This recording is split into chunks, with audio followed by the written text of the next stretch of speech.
stormy morning has turned into a beautiful evening here in the Twin Cities as we get set to play Game 2 of a 3-game series between the Twins and the White Sox. Jose Abreu had the decisive hit last night, a 3-run home run. The 92 RBI Abreu has this season are 4th most in the American League. Minnesota's gotten an offensive spark from rookie Luis Arraez. And look at the company he is in. Only Mike Trout and Christian Yelich have a higher on-base percentage this season than Arraez at .416. Good evening from Target Field. I'm Marnie Gellner. Last night, Arraez went 3 for 5, a pretty good night at the plate. But let's break it down even further. In those 5 at-bats, Arraez swung the bat 14 times. And on all 14, he made contact. He either put the ball in play or fouled it away. He had 0 swings and misses in 5 plate appearances. And baseball measures that with a category called whiff percentage. Arraez at 9.3% is lowest/best in all of baseball. The average in baseball this year is about 26%. So I asked Arraez where that skill comes from. Yeah, since I was little, I remember I used to cry when I used to strike out, but I've obviously matured enough not to do that anymore, and now I just concentrate on putting the ball in play.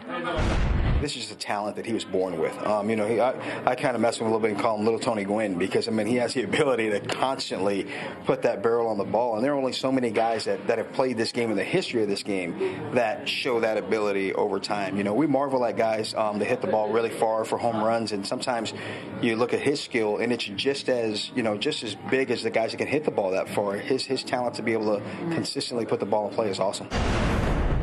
Luis has not changed his routine either since he's been in the big leagues. All of his preparation, all of his cage work, it's all the same, which also helps explain how he has been able to hit so well at every level he's played.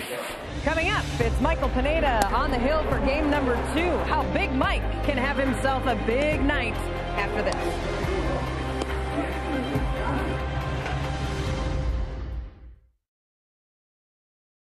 Season, and the Twins have a 2-game lead over the Cleveland Indians. Michael Pineda will make the start in game 2 for Minnesota. Ronaldo Lopez roughed up in his last outing here against the Minnesota Twins. The Twins hit 3 home runs against him. He's been pitching well since the All-Star break. So we'll see what happens tonight in game 2. Dick Raymer along with Roy Smalley for game 2. You could make the argument, I suppose, that Michael Pineda has been the steadiest Twins starting pitcher because the other guys will score 1, maybe 2, sometimes 3, but very rarely more than 3 runs. He's given his team a chance to win almost every time out. And I would make that argument that he's been the steadiest, most consistent pitcher. As Dick said, he's going to give them 6 innings for the most part and 3 runs or less. You see in his last 7 starts, a 4-1 record, 2.61 ERA, and he's given them 5 2/3 innings every start. It's just like clockwork. He came back in Texas after being on the injured list for a little while. Had to go 5 innings in 98-degree heat. We'll see if he can get back on that quality start train that he's been on up until then. He's had a couple good ones already against the White Sox and hopes to have another one, good one tonight again in game 2. Now have been his way of going around about business, just keeping the damage to a minimum. Rick Renteria's seen some signs of life from his team as he has been given the task of rebuilding the White Sox. And the Menards batting order for Chicago in game 2. Leury Garcia leading things off. Then Tim Anderson, Jose Abreu, Eloy Jimenez, Ryan Goins, Wellington Castillo, John Jay, Matt Skoll, and Yolmer Sanchez. Big Michael Pineda on the mound for the Twins. Home Furniture starting pitcher stats brought to you by Home Furniture tonight. We talked about it in the open here a little bit. Stats are really good for the 5th starter. When your 5th starter is as consistent as Michael Pineda's been, you got a chance to win a lot of ball games. And his team wins a lot of the games that he starts. He personally has won 8. His 8th win coming in the heat in Texas. 5 innings, 6 hits, 3 runs earned, a home run, 1 walk, 6 strikeouts. Garcia in the box. Here we go. Very pleasant evening to all of you. And there's ball 1 to Leury Garcia.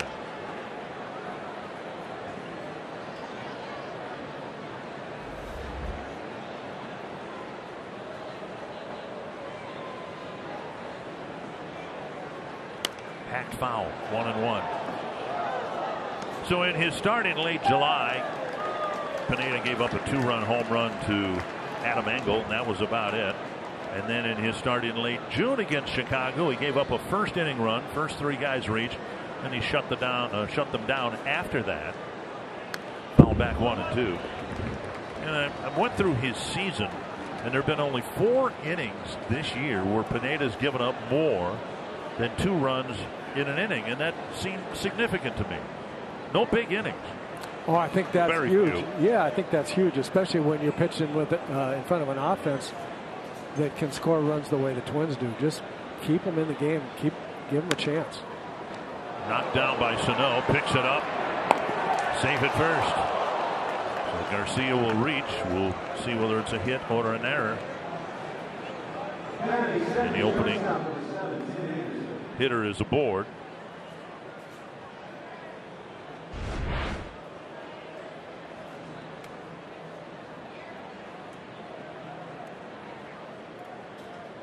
And it is a base hit for Leury Garcia. And now Tim Anderson.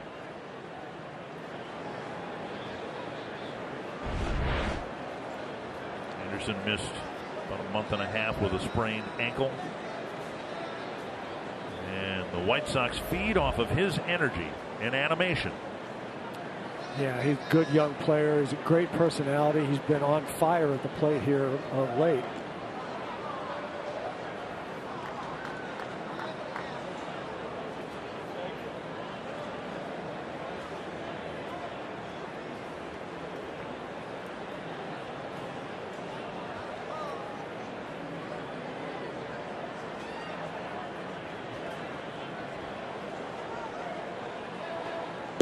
First pitch strike with Garcia bluffing towards second base.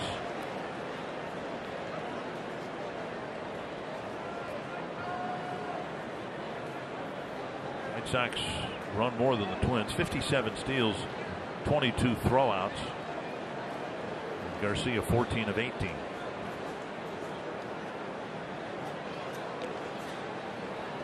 White Sox have hit more than 100 fewer home runs than the Twins have, so they have to create things. We saw that last night with the 2-strike suicide squeeze play, just trying to make things happen. Small ball, if you will. Still a very entertaining way to score runs and win ball games. So we'll see whether Garcia takes off here. Teams are 7 for 8 against Pineda and his battery mate in stealing bases. Big Mike has a big leg kick and a big body. It takes a lot to get that momentum going toward the plate the way he wants to. He'll be a little bit easier to run on because of his delivery. The good news is he hardly ever walks anybody. Right. 2 strikes to Anderson.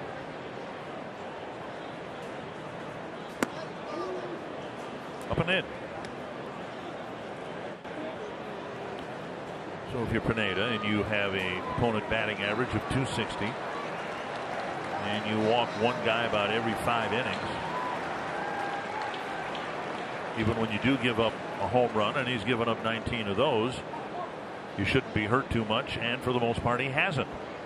Well, if you think about that, I mean, everybody's going to go 1 for 4, basically, and he's not going to walk anybody. It's hard to do that all at the same time. Runner goes, pitch tapped toward short, and Polanco's got to hurry because Anderson can fly. They got him. Throw back to second, and they nearly got Garcia. Anderson's retired, and a very quick throw by Marwin Gonzalez nearly got Garcia. Good play all the way around right there. Dick's right.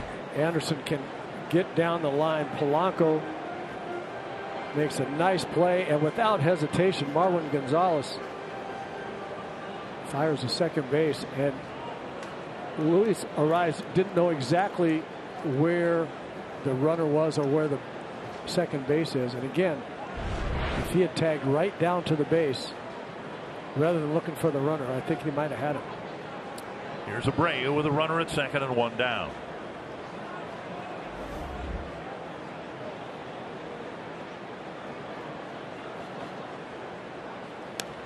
foul back. Abreu with the most damaging swing of the night, a 3-run home run against Kyle Gibson, part of a 4-run third inning. Abreu said he never felt the ball hit the bat and that it was a perfect swing. It was about as pretty a swing as you're going to see.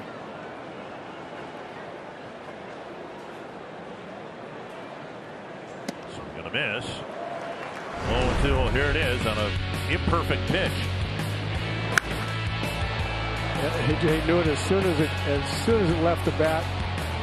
Off the facing of the top deck, 442 feet is what it was projected. I got to believe it would have gone farther than that. That was just an absolute rocket. Pineda ahead of Abreu, 0-2.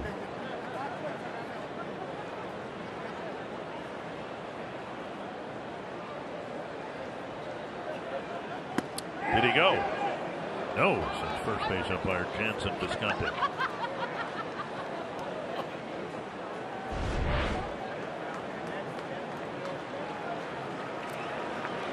Give him that, won't you? Yep, that's good. That's a good shot.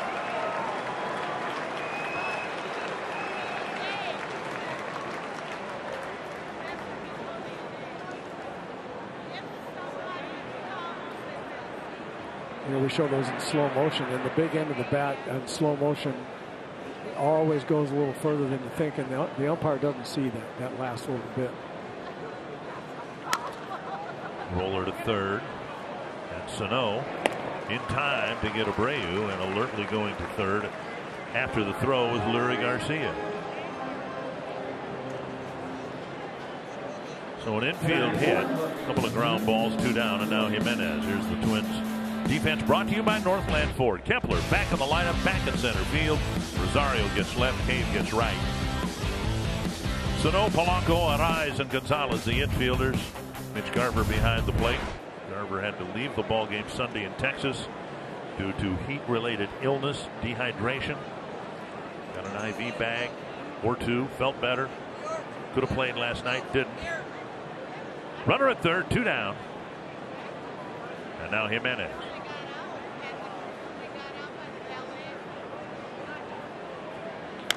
Tapper at third. Sano has a long throw, but he's got a big arm. Big pick at first by Gonzalez. Wow, what a big play in the first inning, with Gonzalez keeping the White Sox off the board.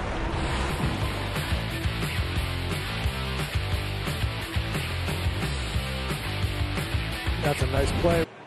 Pushed as they did last night. Rocco Baldelli's team is the lead in the season series. 7 wins in the 11 games. What they hope to win this series, a noon game tomorrow. The Menards batting order for the Twins has Max Kepler back in the leadoff spot. Then Jorge Polanco, Nelson Cruz, Eddie Rosario, Miguel Sano, Luis Arraez, Mitch Garver, Marwin Gonzalez, and Jake Cave. And the Home Furniture starting pitcher stats. Reynaldo Lopez had a tough first half of the season, but has been pitching very well since the All-Star break. 2.91 ERA in last 7 starts. And he's got that kind of stuff.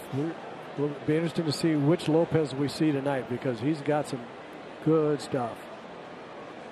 Kepler on the first pitch lifts it to short left. And Jimenez comes in. 1 away. Lopez has had 2 really poor starts, one of them against the Twins, arguably his worst start against the Twins here in late May. 3 2/3 innings, 8 earned runs, 3 home runs allowed.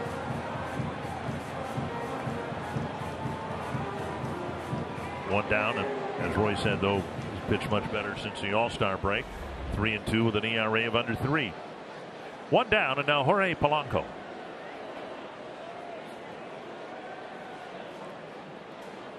Up and away, ball 1. There you see at 96. He'll be consistently 95 to 97. He can throw it up there with some velocity. It's all about being in the strike zone. And there for a strike a couple of years ago when the White Sox decided to strip it down to the studs. They traded Adam Eaton and got 2 guys they're counting to be fixtures in their rotation now. Lopez and tomorrow's starter Lucas Giolito, they both came from Washington in the same trade. 2-1. Giolito, of course, a little bit ahead of Lopez, but they're two really, really good arms that they got in that trade. 2-1 to Polanco. A couple of extra base hits last night. Big bases clearing triple Sunday in Texas. That's to left. That's hit almost directly at Jimenez. 2 down. And now Nelson Cruz. Northland Ford defense for Chicago. Jimenez has caught 2 already. Garcia's in center. John Jay is in right. Ryan Goins, Tim Anderson, Yolmer Sanchez, Jose Abreu, the infielders, with Wellington Castillo doing the catching. Cruz with a couple of hits last night. In fact, he drove in the second run of the ball game with a first inning single. His first game since coming off the injured list.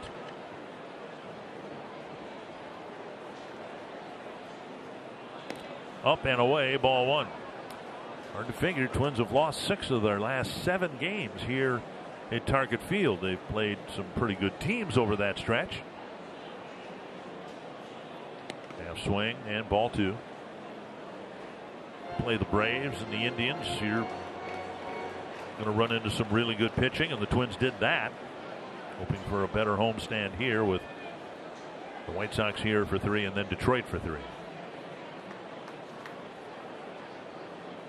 Way out in front, got a breaking ball and missed it. 2-1. Yeah, and that stretch you're talking about, the Twins had the Mets, the Oakland A's, the New York Yankees, they had Indians, Cleveland, Atlanta.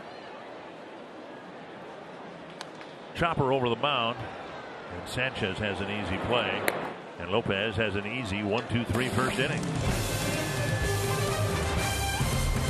Second, they're coming off the injured list, and he said he felt his rhythm come back really quickly last week in Texas, and he thinks it's because he threw 2 bullpens before that start. Said he tried to stay with his routine as much as possible, as much as the injury would allow. It's all about routine for Pineda. And there is a brand new home run counter for the Twins out in right field near the plaza. Rocco Baldelli was asked about it today and said he is 100% completely indifferent about it. He said whenever we hit a home run, it's splashed around the ballpark anyway. We don't really care about that. But Dick and Roy, this is a historic offensive season for the Twins. The fans are here to see those home runs. Now we just have another way to keep track of those home runs. Yeah, right now the Twins have hit 241. Another interesting number is the difference between the number that they've hit and the number that they've allowed. 2 strikes here to Ryan Goins.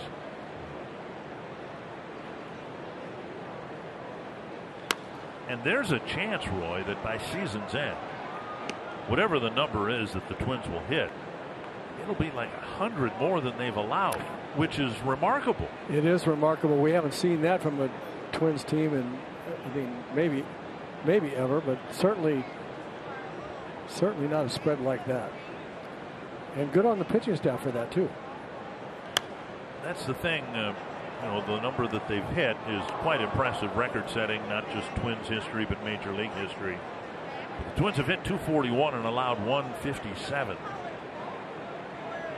Twins are on a pace to hit about 300 and allow about 200. 2 strikes again to Goins, then Castillo and Jay. Hit to the gap in left center field. Kepler is there to hold Goins to a leadoff single. Second inning in a row where the White Sox have gotten a leadoff hit. Bring up the catcher, Wellington Castillo.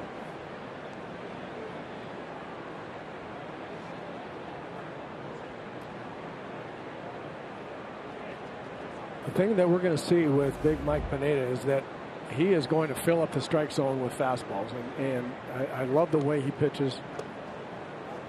A lot of fastballs. They're generally all around the perimeter of the strike zone, not a whole lot in the center of the plate. He will give up some hits because he throws a lot of fastballs,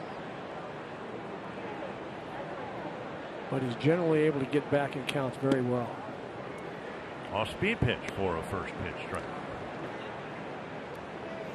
You look at his pitch selection percentage here. Like I said, 56% fastballs. He's got a slider and a changeup that look very similar. The slider is devastating. It's got such late downward movement. He hasn't quite gotten that one going yet. He's been kind of in the middle of the zone with that, but the fastball's been good. Blocked by Garver, 1-1. He's got 10 ground ball double plays. You saw his numbers at the outset. 122 innings, 122 hits allowed. Gave up a leadoff single in the first, leadoff single here in the second.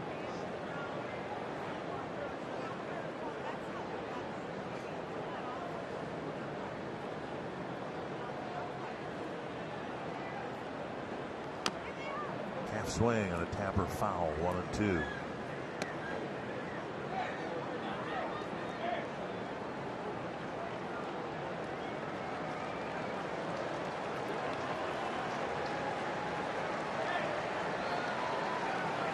Indians got started at Citi Field an hour before this game.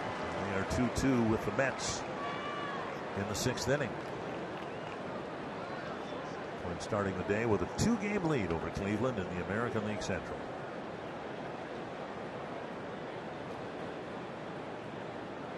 One and two to Castillo. 2-2.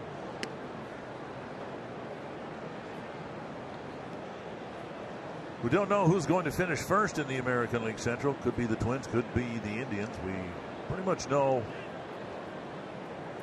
that the White Sox are going to finish third.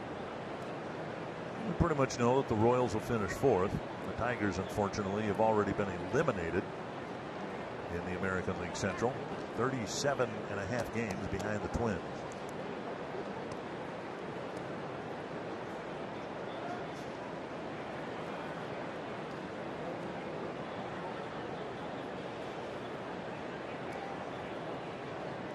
Tough year for the Detroit Tigers. Man, that Gardy's got to be absolutely dying over there.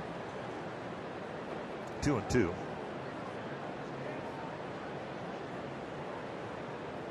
Foul back. Well, of course, we saw the Tigers in the first half, and they didn't have enough established major league talent in the first half. And then you trade Shane Green, you trade Nick Castellanos, you know, and so they get younger, less experienced, and it's kind of hard to imagine them figuring some things out in the second half without the veterans that they had in the first half. No, it's one of those years where you trade everybody away and hope you're getting some real good young players that will be on your major league roster for a lot of years.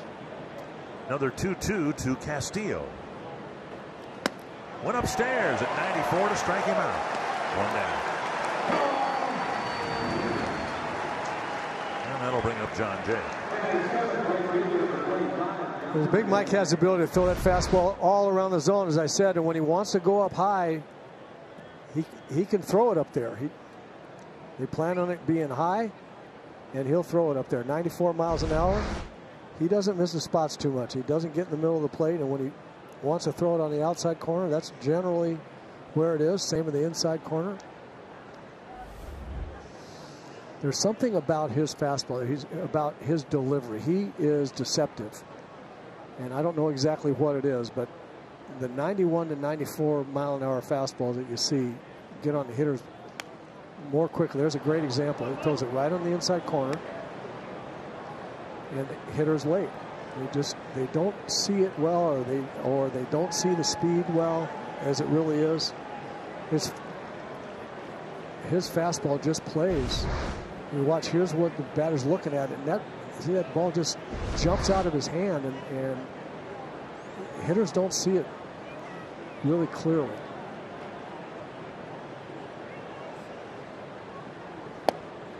There's the other corner. Puts one on the outside corner, and it's 0-2. Yep.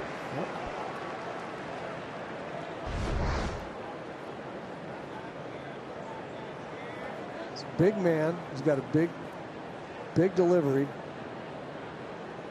And there's something about, of course, his fingers wrap almost all the way around the baseball. We'll get a shot of that at some point in time.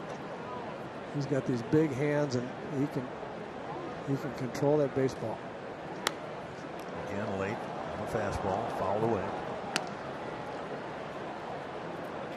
I just love the fact that a pitcher, when there's a plan, you can see from the catcher, where's the plan? Oh, you want it up? Okay, it's going to be up. I'm not going to miss in the middle of the plate. It's high.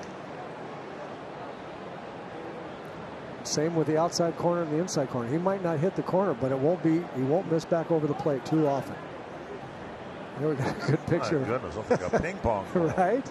I mean, and I think that's why his slider is so good too. He just throws right over the top of that ball. Change up, foul back. Still 2 strikes.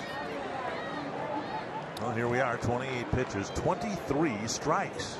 Michael Pineda. Look at that! Look at his hand getting around the baseball, and so when he's just holding it with 2 fingers on top and the thumb underneath, that middle finger seems to wrap all the way around the ball. And you think it's not easier to get on top of a slider when your finger wraps over the top of it? Jay, tough out with 2 strikes, fouling everything off.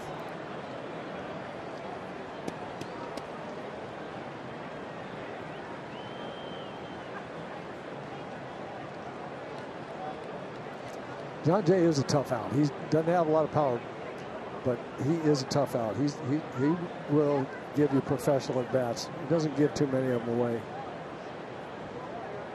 Finally, Pineda put Castillo away with a high fastball after a bunch of 2-strike fouls.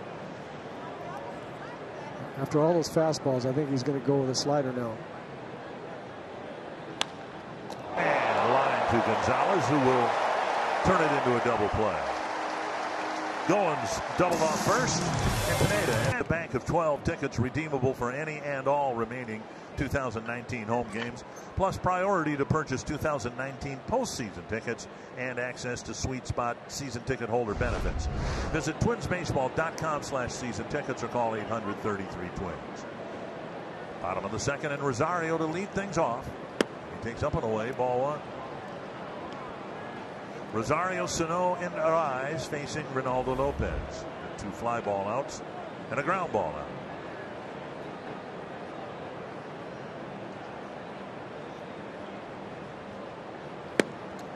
One and one.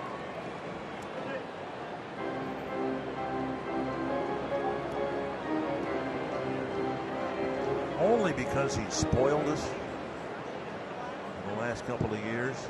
And we've seen Rosario just carry the team for a week. Popped up left side, hitting virtually everything in sight.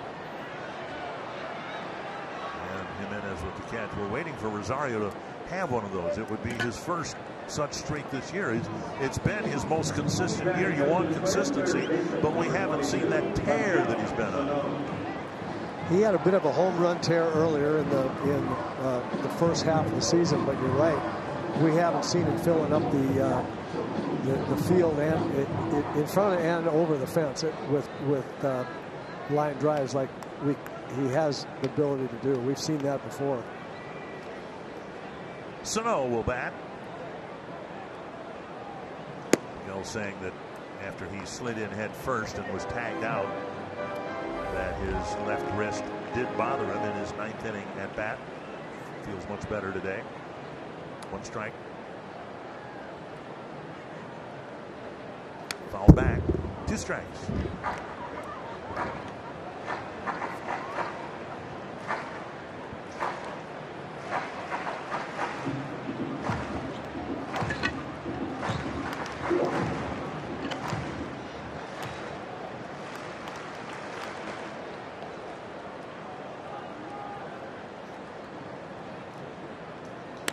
To left center field.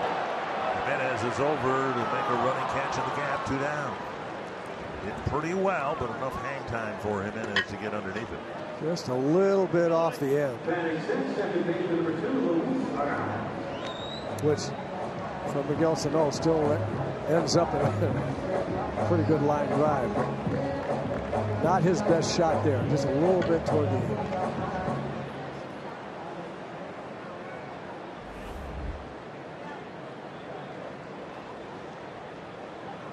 Here is Luis Arraez, leadoff man in the ball game last night, hitting 6th tonight. Strike at the knees. Set the tone, not for the game obviously, but for the first inning at least.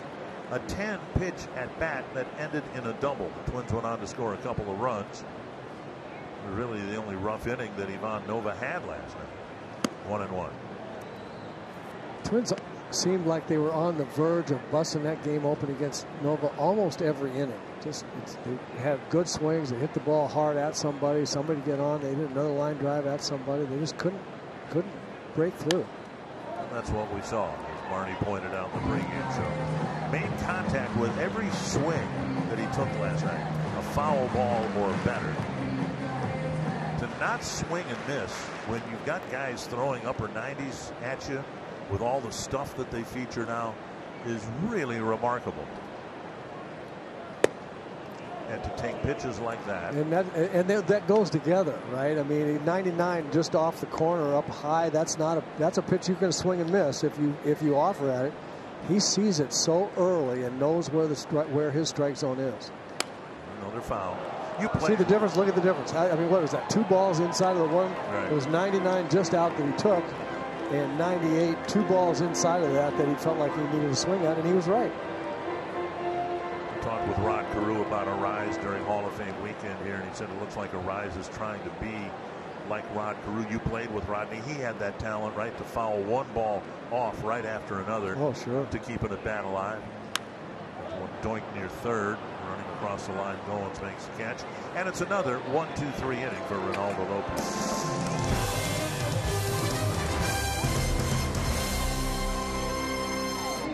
An internal oblique strain. Now, the term puzzles me because I don't think you can have an external oblique strain, right?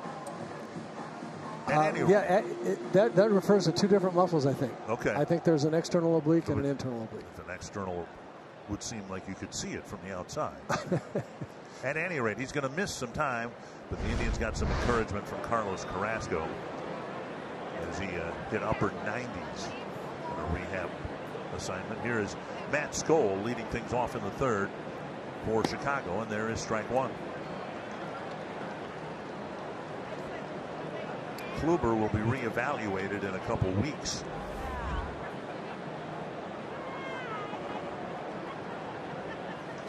Hit off the end of the bat to right field. Cave chasing it and chasing it down. 1 down.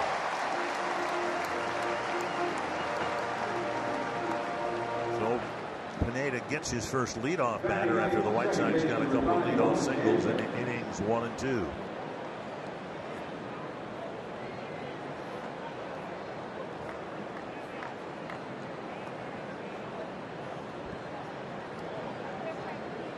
Yolmer Sanchez will bat.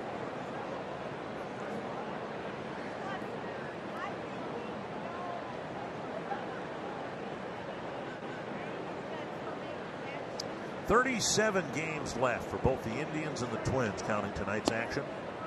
Mets have taken a 4-2 lead over Cleveland in the 6th inning at Citi Field. 1 strike from Pineda to Sanchez.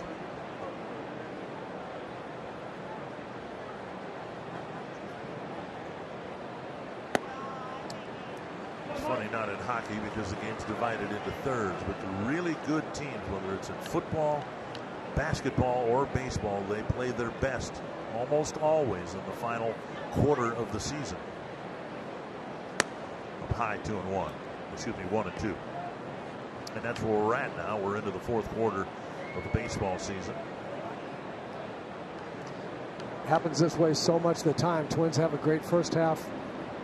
Cleveland comes back and kind of matches it in the middle. Now, who plays it best down the stretch? And that's the way it should be. All the cliches are true. It's a marathon, not a sprint. 162-game season. It's notable, I think, that the Twins have never had an even 500 month. That all 4 months this year have been winning months. And in August so far, they're 10-8. 1-2. And another foul. Smooth Mike not happy with himself. a little change up or kind of a it's kind of a batting practice fastball. He tries to sink a little bit, something like that. He's just not getting it down in the zone where he's normally really good with that. And so his fastball is setting up a lot of other pitches, throwing a lot of strikes, not many in the middle, not quite down where he wants to with his breaking stuff. Not 2-2.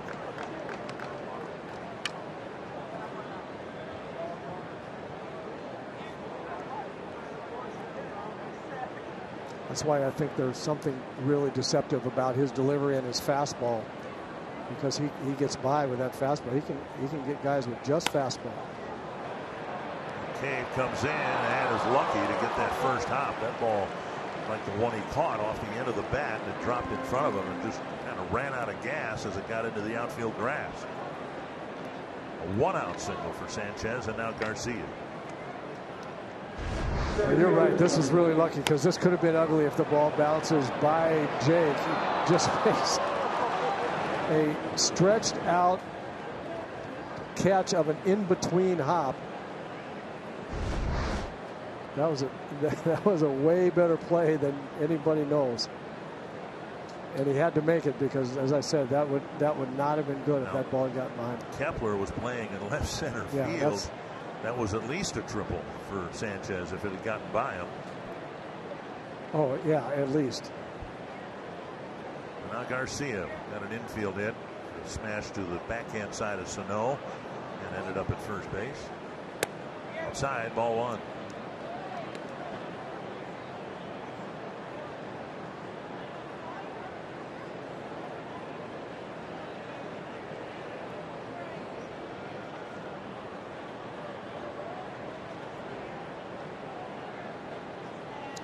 See a switch hitter, a little bit better from the other side of the plate.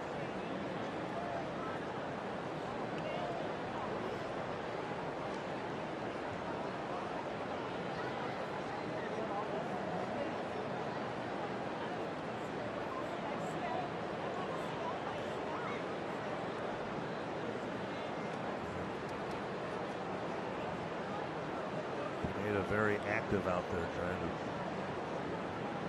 remind himself of the mechanical things that he feels he needs to do. Yes, he is active. It makes me laugh to use the word active about a guy who's taking 38 seconds in between pitches. But yeah, his body's active. There's no question about that. Flexing his wrist. Yep. God. Both hands, got shoulder goes windmilling around. Runner goes, and the pitch hit to right center field. Cave coming in, dive and catch in the gap.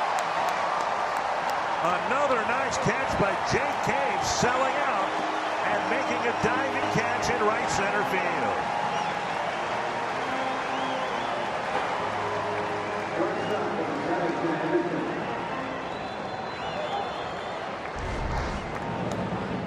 Another terrific play. This one a little bit more understandable. He figures to get close to that one. Kepler behind him, so he can take the gamble. And he's terrific at this. He's very athletic, very good concentration as he's about to hit the ground, and he loves making those plays. His pitcher loves the fact that he makes it behind him.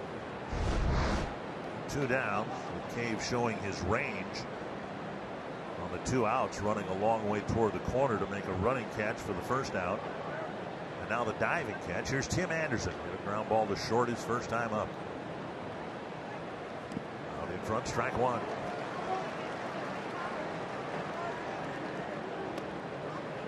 I can't tell. I don't know. I think that was a change up there. Finally, he got it down where he likes it.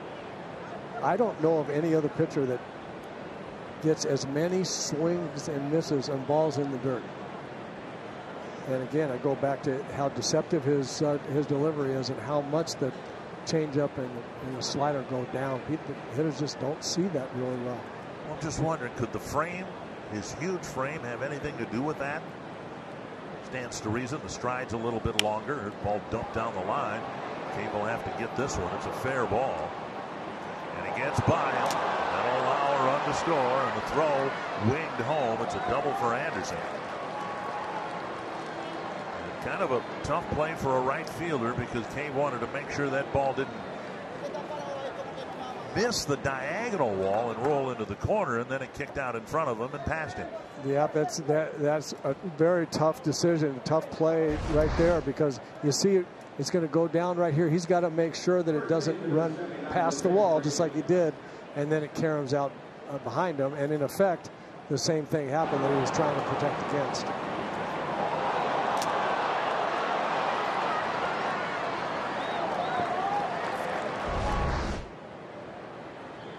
So the White Sox score first.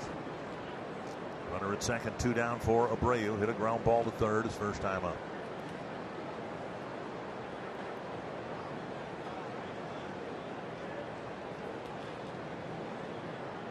Every ball has been hit to right field this inning. To the screen, 0-1. See if Big Mike can pitch Abreu as well this time up as he did the first time up. Just pitched him as well as anybody could pitch a guy. Fastball's in, fastball up near the eyes, and then a great slider to get him out. It's the other thing that Pineda knows is that if he just keeps pounding the ball in on that inside corner, it gets in guys' heads and it opens up the outer part of the plate. And so if you understand that that's the way hitters are, and then are able to do that, you can throw it where you want to, you can make things a lot easier on yourself, even against hitters as good as Jose Abreu is.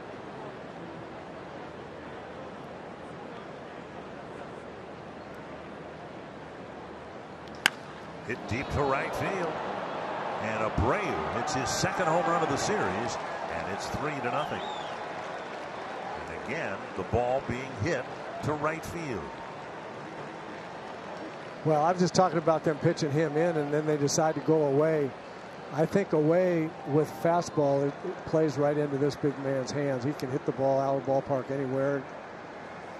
He protects. He's like Miguel Cabrera. He protects against everything out there so you can get in on him. But he's so strong. That arm extension right there will take it out to right field. Just the 5th inning this year where Pineda's given up more than 2 runs in an inning, and it's been a couple of 2-out extra base hits that have gotten it done. Anderson's double, Abreu's home run, and now down the middle, a strike to Jimenez. Well, a couple of doinks really for 1 run. There's a ball hit off the end of the bat for a single, and then Tim Anderson's double was just a. Mike almost sawed him off. Came up on Polanco, he stayed with it, made the play, and that finally ends the inning. But 3 hits and 3 runs for the White Sox in the third. Big story tonight. Rangers in a doubleheader. This is game number 1. That is batter number 2 for LA. Mike Trout. It's a 2-run home run. His 42nd of the season. That's a career high for Trout. And it's only August 20th. The Angels won that game 5-1. Game 2 is scoreless in the bottom of the third right now, guys. And we thought the crowd was sparse Sunday afternoon. It was a Tuesday afternoon. It was 100 degrees. And the Rangers had a rain out, so they scheduled a split doubleheader. And I watched part of that game. It didn't look like there were 400 people there. Here's Mitch Garver. Twins find themselves down 3-0. And Garver takes strike 1 from Reynaldo Lopez. Garver, Gonzalez, and Cave third.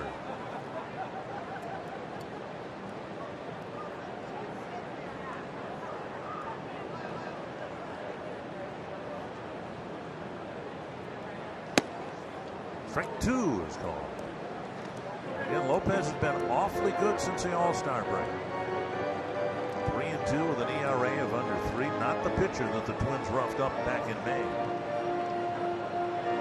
Well, he's in the strike zone now. He wasn't back then, and he was out of the strike zone, then throwing it in the middle and getting it whacked, and out off the strike zone, and then getting it right in the middle. 1-2 to Garver. This is a completely different looking guy. He's throwing consistently 96, 97 and pounding the strike zone. if the Twins haven't realized it already, they're facing some tough stuff to try and score 5, 6, 7 runs. They're going to have to figure out ways to have really good at bats.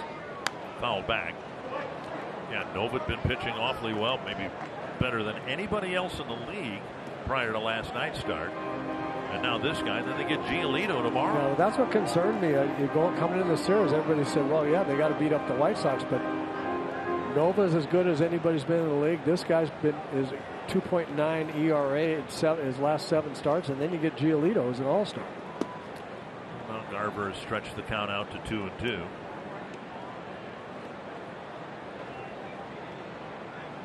We know how tough the Oakland lineup is. 2 starts ago, Lopez shut them out for 6 1/3 innings.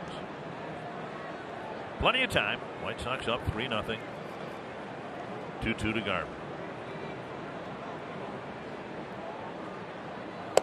And now 3-2.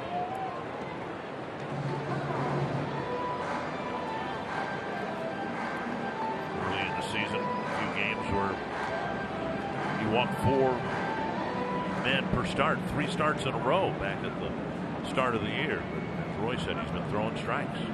Trying to throw one now to Garver, leading off the Twins' 3rd.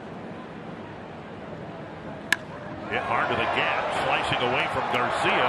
He won't get there. Great at bat by Garver, and he starts the Twins' 3rd with a ringing double. Fell behind 0-2. Strung it out to 3-2 and then blasted one. Well, he took a lot of pitches to gauge the velocity and the movement and everything about Lopez's fastball, and then when he knew it was coming,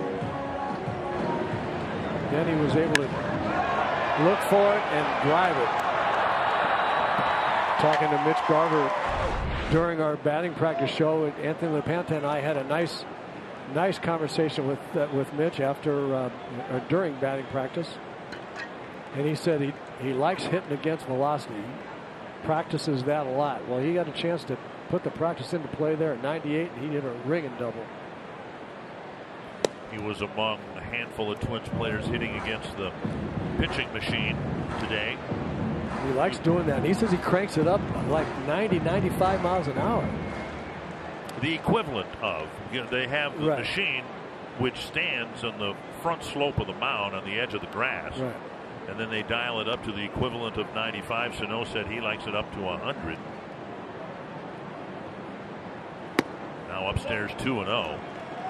And then later they adjusted the machine for curveballs, and C.J. Cron came out. He says he really likes to work on the curveball off the machine. You don't see many guys doing that. I like the fact that C.J. works on hitting curveballs, because you can do a lot of things. You can fix a lot of mechanics by having to track a curveball and track the speed. Tap to the right side. It'll advance the runner, and Sanchez throws out Gonzalez, and now Jake Cave. A couple of years ago, I was talking with Tony Oliva about that, because I watched batting practice a lot, and I didn't see many guys spinning the ball during batting practice. And Tony said with some disdain, well, only one guy on the team wants the ball spun during batting practice, and that was Eddie Rosario. And I just found it hard to believe. Guys don't do it that much, and I agree with Tony. And I've had this conversation with Tony as well, and it is with disdain that he really doesn't like the fact that hitters won't ask for breaking balls during batting practice.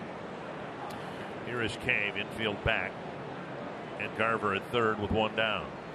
Cave has been hot. It's been a 7-game hitting streak, but it's been a good streak. He's been hitting .500 during the streak, and his season average up to .261.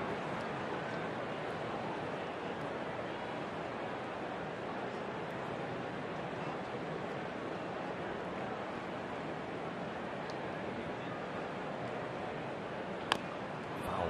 1-1. But just the whole idea of quickening your hands, your swing, whatever, it seems so common sense. You know, I mean, You mean with the 95? With the batting machine, rather than somebody throwing 50 miles per hour in batting practice from 50 feet, go ahead and get it up to game speed, which you're going to see at 7 o'clock. Yep, you don't want to do an awful lot of that, but you should do it a fair amount just so you stay sharp at that speed. Cave slices it foul, 1-2. But the thing about asking for curveballs too is we hitters say, well, you know, we don't have batting practice pitchers that throw curveballs. They just spin something up there. But even that, you see a windup and you see a ball that comes out of his hand and spins a little bit at different speed. And just if that's all you got, that's all you got. But it helps. Just do something a little different.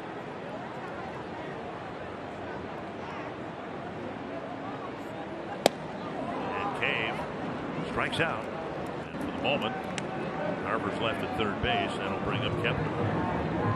Big strikeout for Lopez. 2 down now.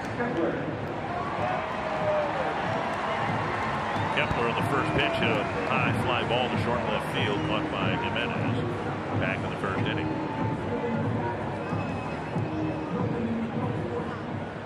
Lopez retired the first 6 batters. Then Garver started this third inning with a double. Now trying to strand him at third base.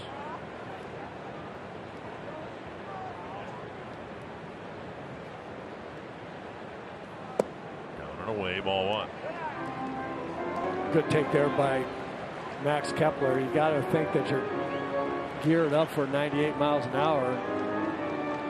The changeup came up there, a pretty good changeup, and it was in a good spot. It was a ball, but you see a lot of guys swing at that because they're geared up for fastball and swing early. A drive to right field. It is deep. It is gone. A home run for Kepler. Number 34. And the 242nd for the Twins this year.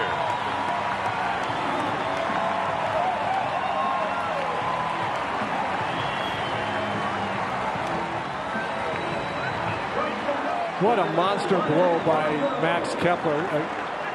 A huge at bat in a big situation. The Twins had gotten the runner to third with 1 out.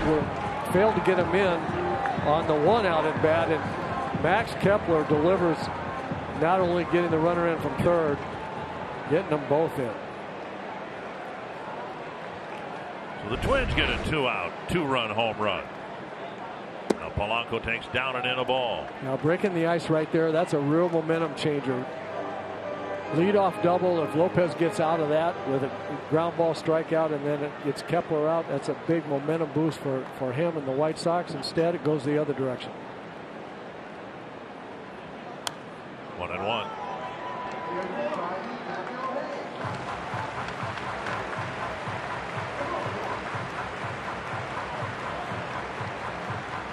Polanco with a fly to left his first time up.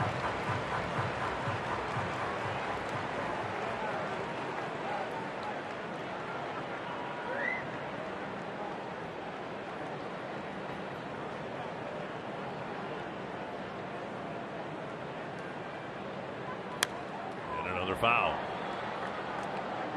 Well, Max Kepler, if you hit 34 home runs, you're going to hit some big home runs. But Max Kepler has hit some big home runs.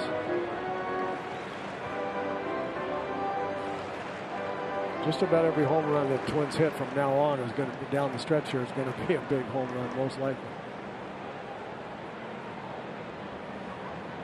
Another 1-2 to Polanco. 2-2. Now, what makes them, and this is his 5th year in the big leagues. He only had 7 at-bats back in 2015, but came into the year with nearly 1,500 major league at-bats and only 56 home runs, and he's got 34 this year. And now Polanco's run the count full. Isn't it funny that we just kind of say 1,200 to 1,500 at-bats in the big leagues before you figure out who you are as a hitter. You figure out your mechanics, you figure out what you need to work on, you figure out, you know the pitchers, you're comfortable as a big league player. It took Max 1,500 at bats and then he's just gone off. And another foul. No, it's not absolute, right? I mean, Luis Arraez has stepped in and looked like he's been here 8 years, and we hope 8 years from now he is exactly what he is now, right? Right. No, I mean, no, it's not absolute. Generally speaking, I mean, you say 12 to 1,500. Some guys it's 1,000. Some guys it's more, but generally in that vicinity before anybody really figures it out. And Polanco has a good at bat until strike 3. Twins get a couple. The inning starts with a double, and then Kepler with his 34th, and it's 3-2.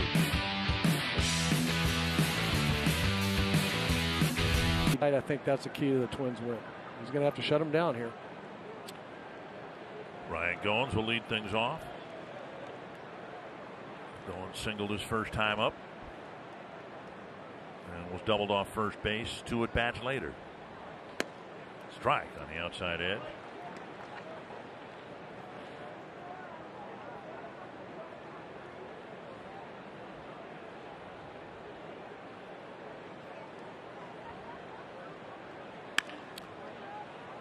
Routine 2 hopper to Arraez, 1 away.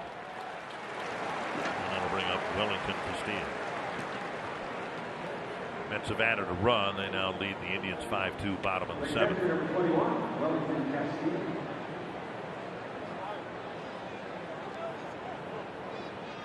Castillo struck out, chasing a high fastball in the second inning.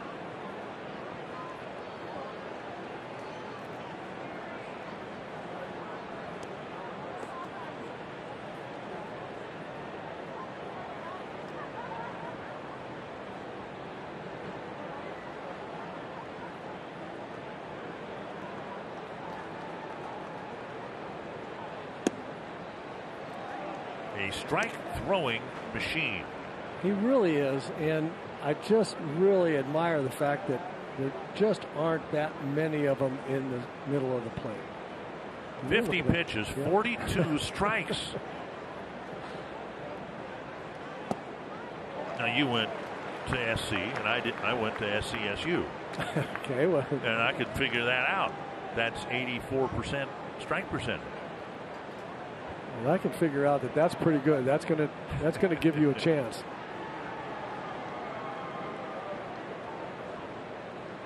Two strikes now to Castillo. Fouled away.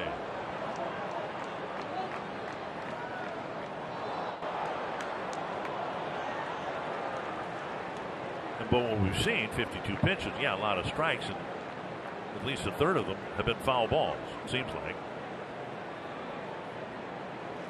So the pitch count gets up there, and that's why he's typically limited to around 6 innings. Off-speed pitch gets a strikeout, 2 down. There's a slider right there that has such great tilt on it and such late break.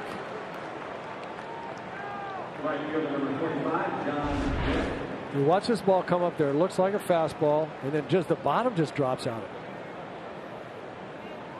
That's again, go back to how far around the baseball those big fingers wrap, and he's able to get over the top of that and create some great spin.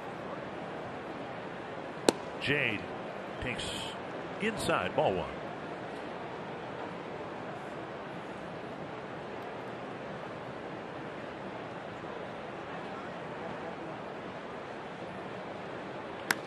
Fly ball, routine to left.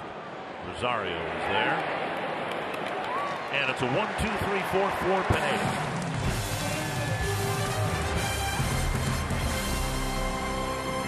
Timing at the plate. It starts with tracking the baseball. He looks really closely and tries to find the seams with pitches coming in. He watches the spin. He said, I have to identify the pitch. And Nelson said when he does all that, he feels like his timing is back. And he had 2 hits yesterday. So Dick and Roy, I'm guessing it just does not take very long for a hitter this good and this established to get his timing back at the plate. Amazing, such a refined routine that he's developed over the years. He'll lead off the 4th inning. Thank you, Marnie. To left field. To the wall is Jimenez. Tie game! Number 33 for Cruz. Number 243 for the Twins.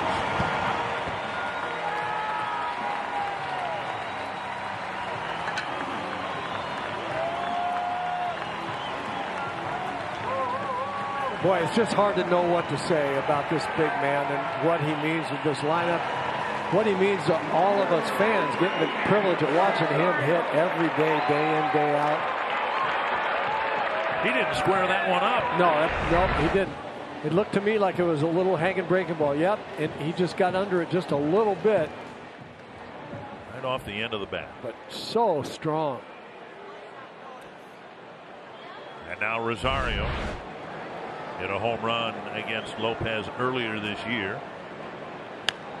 Slices one foul. So Lopez so far has pitched 6 in 2/3 innings against the Twins and given up 5 home runs, 2 of them to Max Kepler.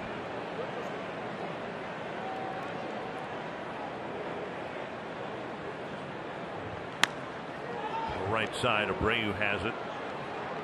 And Lopez to the bag, 1 away. I have to be honest, that the 2 home runs, the pitches are head scratchers for me, inexplicable to me, because Lopez got this 97, 98 mile an hour fastball that he's throwing, and the Twins haven't exactly teed off on that pitch yet. And to go in the breaking ball, Kepler hit a breaking ball, and Cruz hit a breaking ball, and I don't know if I've got 97 or 98 out there and they haven't started hitting that yet. I pretty much stay with that one. Here is Sano, hit a home run against Lopez back in May on the outside edge.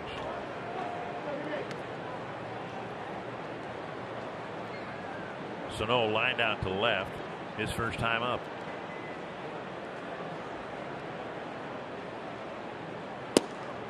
Strike 2. Mets are opening it up. It's 8-2 over Cleveland in the 7th. With Cleveland's ace Shane Bieber making the start. 3 pitches. Sano goes down. 98 miles per hour gets him for out number 2. Yeah, 3 straight fastballs, and they haven't caught up with that yet. Second base number 2, Luis Arraez.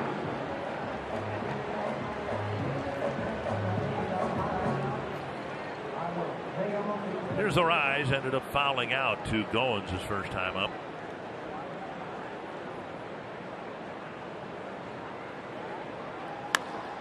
And he pops it up. Short left. Anderson backpedaling. Nelson Cruz hits the inning's first pitch for a game-tying home run. It's 3 apiece now as we go to the 5th inning.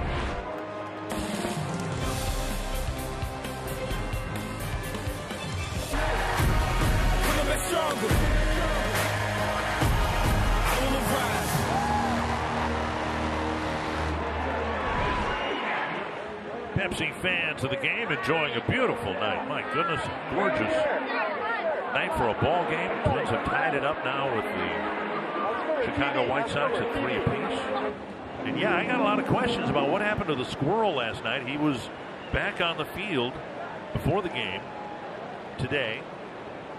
And Rocco Baldelli told me he actually made an appearance before the one we saw on television last night when he scampered across the field behind Nelson Cruz.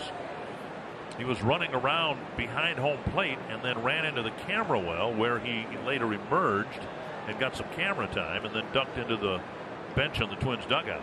It's line to left, and Rosario is there. 1 away. 1 down. That'll bring up Sanchez.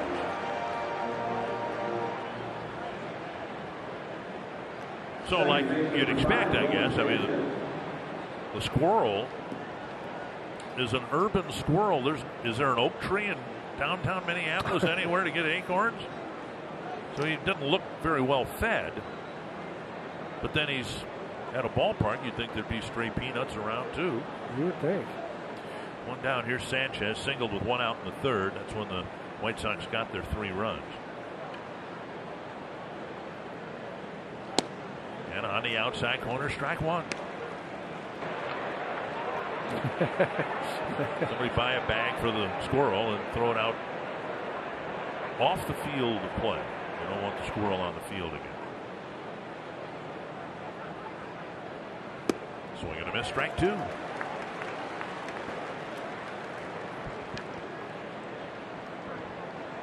Pineda's had his bad inning, and he's come back now to set down 5 men in a row since the Abreu home run.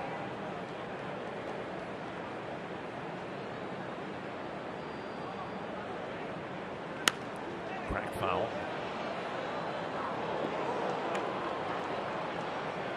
60 pitches for Pineda. He's got 13 outs.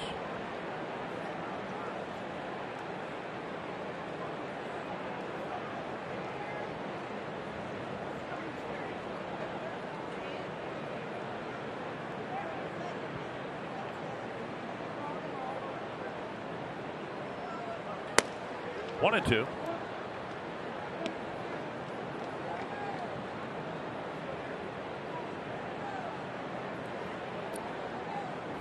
.51 strikes and 10 balls. We're into the 5th inning. Yeah, he just throws a cool 2 balls an inning. On the ground, 2 eyes, gobbles it up. 2 down. Gotta pay close attention here against 500 cats with 500 dogs in the ballpark. You'd have a mess, but you'd have a lot of angry cats and dogs too. But how about if some number of dogs gets a load of a squirrel? It'll be oh my gosh, that would be chaos. So yeah, I think that's probably the best idea, is to have it be. You can appreciate your pet. Pet owner appreciation day. Yeah, that's right. Pet owner appreciation day, not pet appreciation day, because you can't bring the pets to the ballpark. Right. 1-1 to Garcia.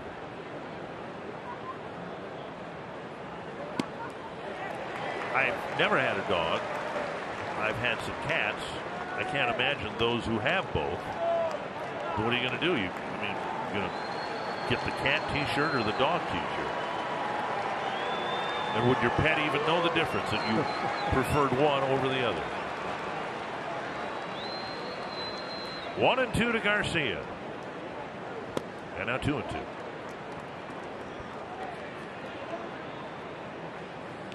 Well, back to the Piranha days.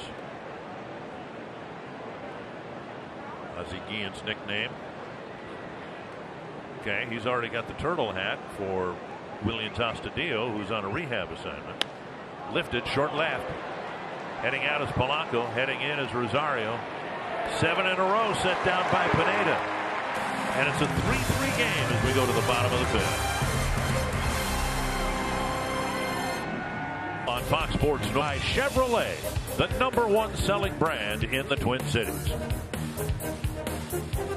3 apiece. Twins will hit now in the bottom of the 5th. Hockey season's just around the corner. You can become a Minnesota Wild season ticket member for the 2019-20 season. 11-game, half-season, and full-season plans are available for purchase. Right now, you can gain exclusive access, rewards, and a membership that acts more like a family. Visit foxsportsnorth.com/events for details. A Wild T-shirt here. In the midst of a Twins game, Mitch Garver started the 3rd inning with the Twins' first hit, a double. And with 2 outs, Max Kepler hit a 2-run home run. And the Twins tied it on Cruz's home run in the 4th. Garver, Gonzalez, and Cave. Mitch Garver, the only one that really has turned around Ronaldo Lopez's fastball. And now 1-1. Crashed one off the fence in deep right center field on a 3-2 fastball at about 98 miles an hour. After 2 home runs on breaking balls, if I were Mitch, I'd just stay on the fastball. We'll get a change up here. Wrapped to 3rd, right to Goins. And a target to first, 1 down. And now Marwin Gonzalez. First baseman number 9, Marwin Gonzalez. Gonzalez has helped carry this club offensively. Hitting .344 over his last 17 games, bringing his average up to .266.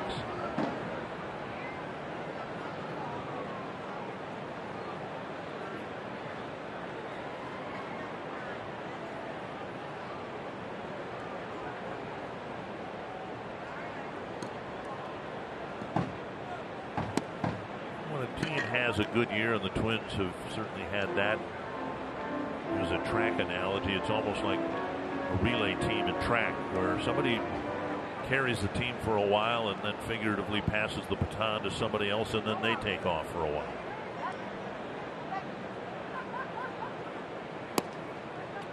And a strike now, 1-1. And what you see with the Twins is very good hitting lineup and lineup of players, 1 through whatever it is, 12 or 13, right, going on the bench because of all the rotation in and out of players. They can all hit. But you're right. What's happened is they'll get some streaks will have everybody hitting, but most of the time, a couple of guys hitting, and then one guy really steps up. Anderson flips to Abreu, 2 down. That'll bring up Cave. Cave struck out for the second out, leaving Garver at third base, but then Kepler delivered the big 2-out home run. And if I'm Jake Cave right here, knowing that the pitcher knows they threw 2 fastballs by me that from my first time up strike me out, and 2 home runs have been hit on breaking balls, I cheat on this fastball. I get on the fastball here and sell out to it until I get 2 strikes. He's going to throw you fastballs. Just get the bat head out. Get it started early. And say, I don't understand. I don't understand. That's his pitch right there. That's the absolute perfect spot. And I don't understand not being ready to jump all over that one. Swings through the next one. Because then you get 99 on the corner. It's so much of the time when you strike out, you can point to a pitch you should have hit, and you either fouled it back or took it because your brain wasn't working right for whatever reason, and then you get the pitcher in a spot where he can throw you a nasty one. Another fastball at 98, hack foul. So much of the time when you say strike 3, boy, was that a nasty pitch. Well, yeah, it was, but you were struck out when you took that one down, that fastball down the middle.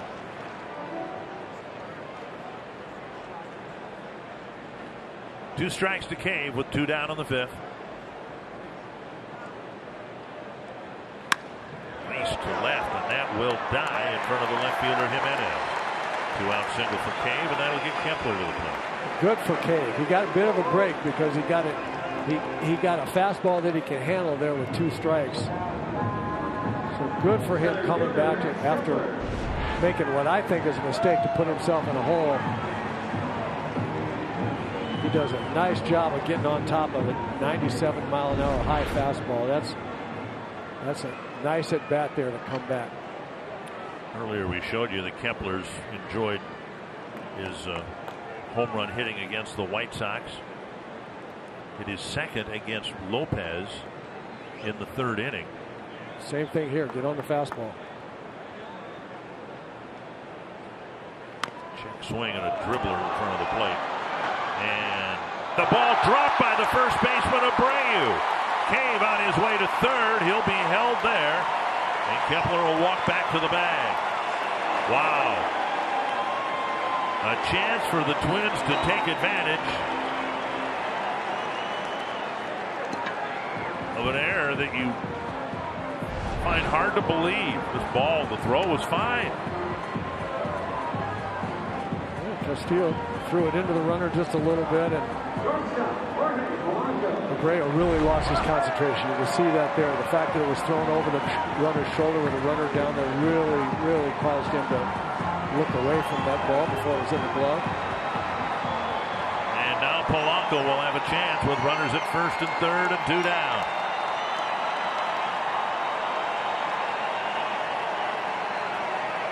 Fly ball to left and a swinging strikeout.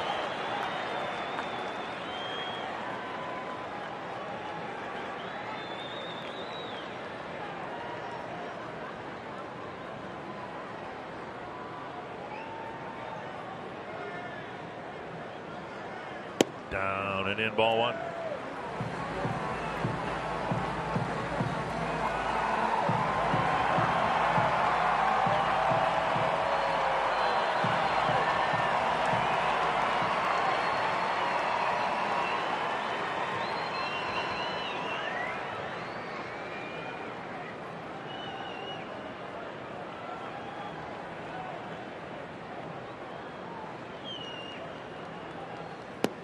taken for ball 2. And Lopez really wants to get Polanco because Cruz is on deck.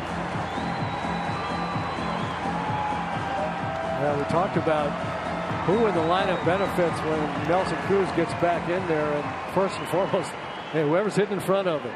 2-0 count here. And Jorge's got to be sitting all over the fastball.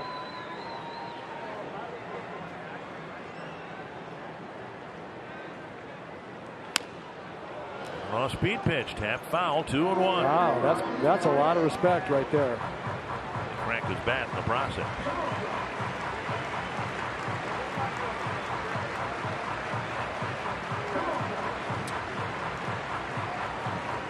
You know, I have to believe you look at these numbers here at first, second, and third time through the order, and guys knocking around a little bit the third time. I got to believe those numbers are skewed, but how bad a first half he has.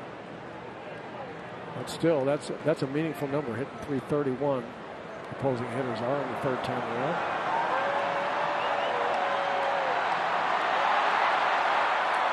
And the squirrel has reappeared. You could hear the roar, and I figured that he was back on the field, and he ran a sprint down the first baseline and into the Chicago dugout. No pitch. Home plate umpire Bill Wilkie said no pitch.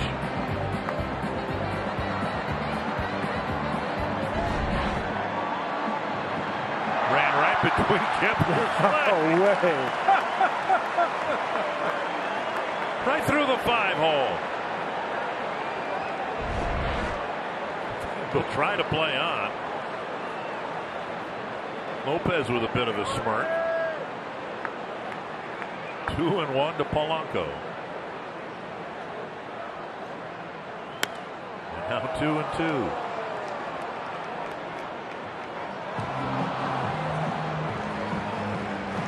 I heard the crowd react, and I looked at the scoreboard to see whether they were saying make noise or something, and then I figured out he's on the field someplace. I just didn't know where. I couldn't figure out what it was. I heard it too. Crowd was going crazy, and I could not figure out what was going on. So a big pitch here. The Twins being given an extra out. When the squirrel appeared last night, Cruz immediately delivered an RBI single.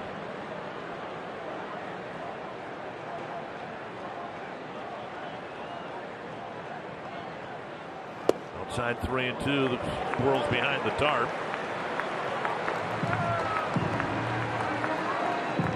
Away from the bright lights and the noise.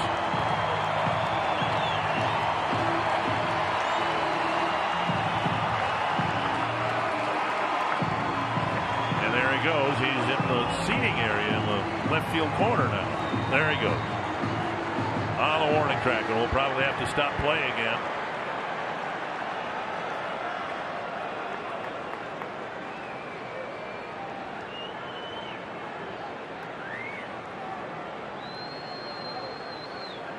Full count to Polanco.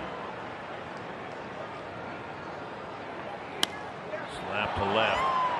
And I don't know whether anybody in the outfield is aware that the squirrel has left the infield and is shifted now to the outfield. Okay.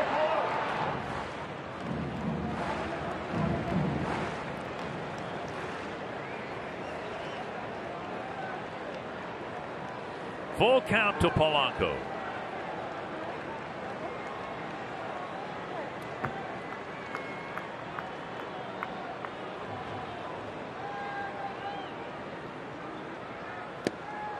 And that hit Polanco.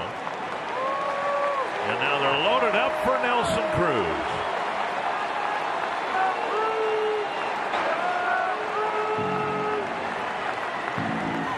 Don Cooper to the mound. Lopez, of course, should have been out of the inning in the Kepler at bat. On the check swing, a little bouncer. Castillo threw to first, but ball clanked off the. Now, Rick Renteria's, I think, maybe asking Bill Welke about the squirrel. I think he might be. The catcher went out there to the mound first, and then Don Cooper came out, and I think they're arguing that this is going to be one and the same trip, and I think Bill Welke wanted it to be 2 trips.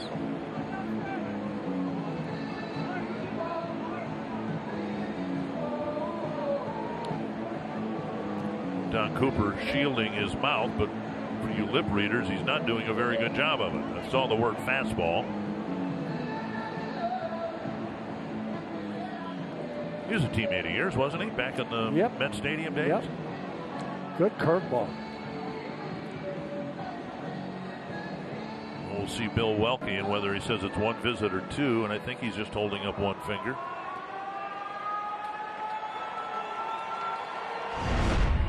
Led off the 4th with a home run. StatCast AI powered by AWS. Well, this will not be one of his more impressive statistical blasts, but it was impressive nonetheless. Get the score tied up, and now he's up here in another big situation. Bases loaded, 2 down.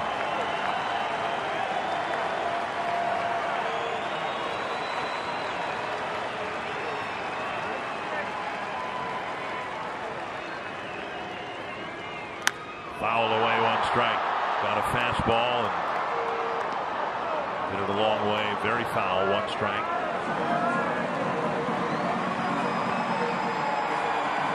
Always talk about pitches being thrown under duress, but there are different degrees of duress too. Cruz grimacing because I think he was sitting on that fastball. He just didn't hit it in the right direction.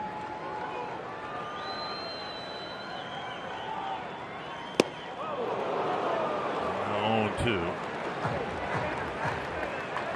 Power against power right there. That's a big time confrontation. 98 miles an hour right down the middle. Got the better of Nelson Cruz that time. You can see, you're right, Don Cooper talking about fastballs. 0-2 to Cruz.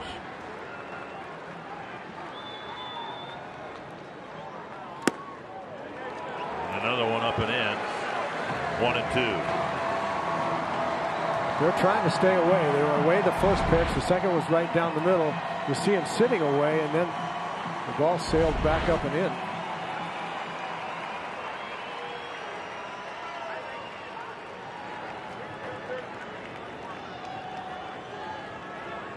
One and 2 to Cruz. He's just going to stay away. And try to. 98. And Cruz got a piece.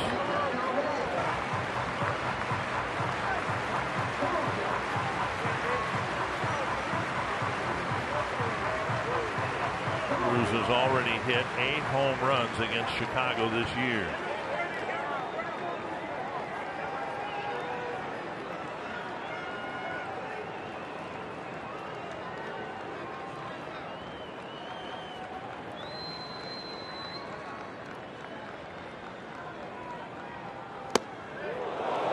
Another fastball, and it's been nothing but fastballs in this at bat.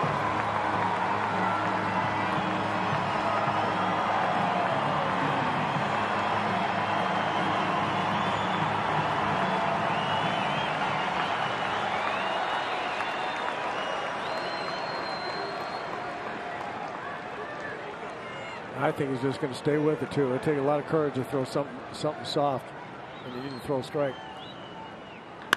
Drilled but foul. But he did, and that's why I think it would take a lot of courage. And that speeds up his bat quite a bit. You see 98, then all of a sudden there's 87 in the middle of the plate, and Nelson had a great swing at that. Not slow enough, not enough of a different speed. Another 2-2 to Nelson Cruz.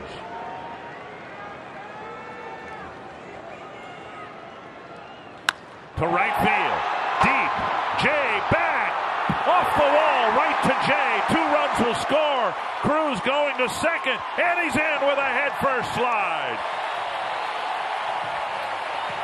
39 years old. And a double ends with a head-first slide. And a great at-bat. That's as good an at-bat as you're going to see by as good a power hitter as you're going to see. So strong, so good. Muscle the ball at 97 miles up in the strike zone. Muscle it out there. Strong enough to hit it against the right field fence. Not trying to pull it, just getting the big end of the bat to the ball however he could. And then 39 years old, head first into second. That's good stuff. And now Rosario.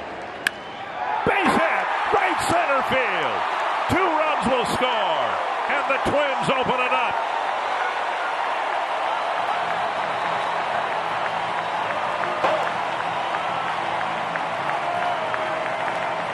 All of it after the Abreu error. That's a classic Minnesota Twins ambush right there. The door opens a little bit with the Abreu error, and then here come the good at-bats. Great at-bat by Polanco, drawing the walk after a big battle. Great at-bat by Cruz, and then Eddie Rosario jumping on that fastball. And like I say, that's just kind of a classic Twins crooked number inning right there. Got a new mascot in the making. The squirrel appeared last night. Cruz got an RBI single. The Cruz reappears here in the 5th inning. The Twins get 2 of their bigger 2-out hits of the year. And now Sano takes outside ball 1.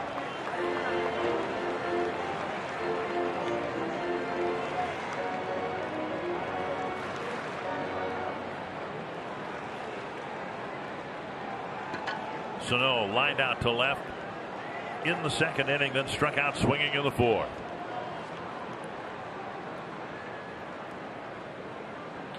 To left center. And Jimenez ends the inning. What an inning for the Twins as they score 4 runs. Abreu's error opened the door just a crack.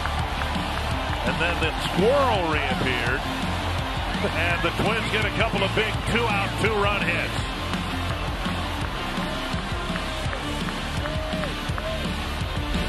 (7-3) lead.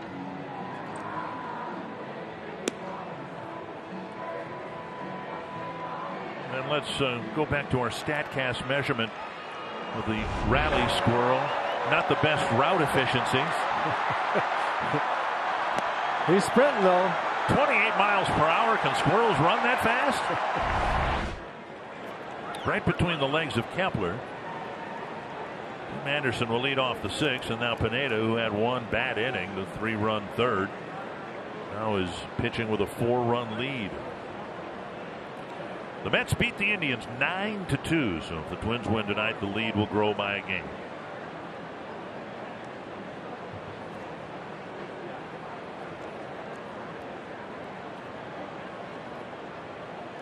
Anderson hit a soft double down the right field line, and it drove in a run in the 3rd, and then Abreu hit a home run, and the White Sox had the first 3 runs of the game. That's what I was going to say. Let's remember how well Big Mike's been pitching. It was a doink for a single and a doink for a double, and then a pretty good hitter hit a pretty good pitch for a home run. So he's pitching great. See if he can get through this part of the lineup here one more time.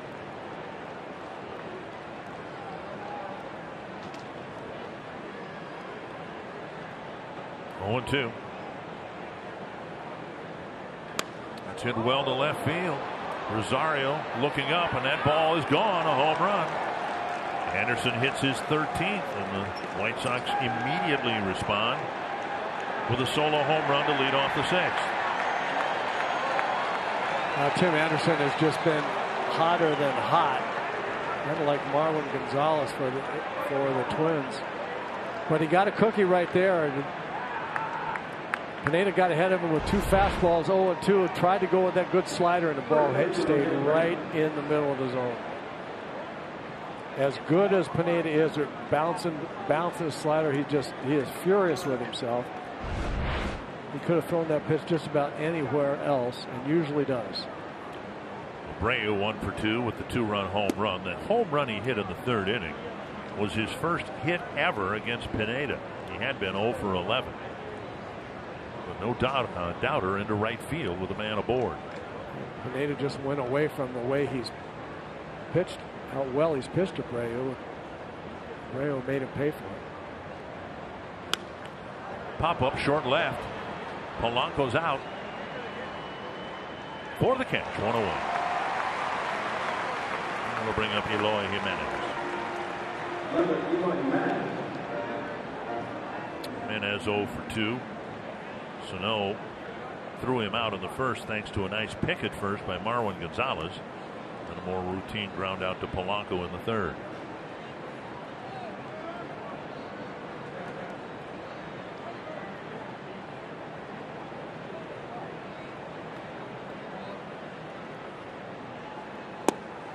Down and away, ball 1. That's the spot right there that he wanted to throw the ball to Tim Anderson. And had he thrown it there with that 0-2 count, pretty good chance he gets a strikeout.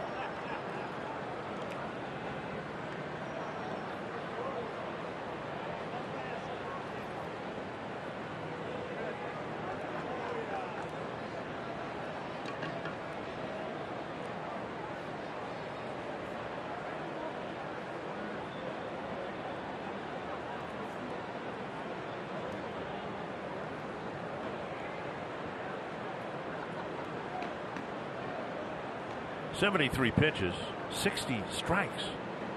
Strike percentage of 82. Michael Pineda. And this is again 2-0.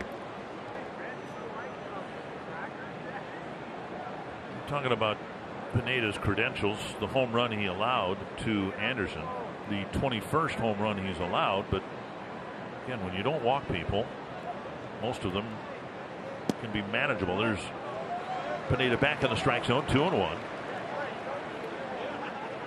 Anderson's home run here, a leadoff home run. Pineda still's out there with a 3-run lead.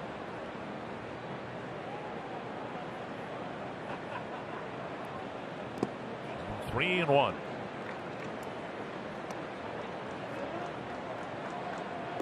There's really just no substitute for throwing strikes, and you're going to throw some over the middle sometimes, or you're going to throw some where a guy's swinging, where a guy can handle your fastball. But if you keep guys off via the walk and keep throwing strikes, you're going to come out ahead. Fouled away, 3-2.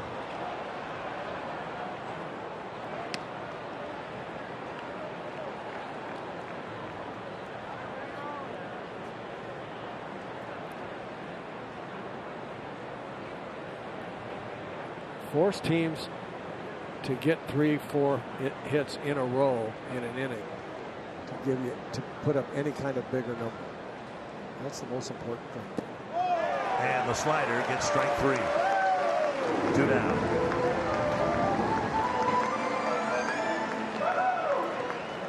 Twins baseball is always live with MLB At Bat. You can follow the action with game tracking, video highlights, along with up-to-the-moment stats, standings, breaking news, and more.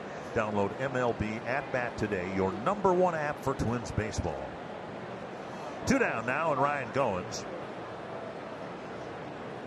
Goins with a single in the 2nd, a ground out in the 4th.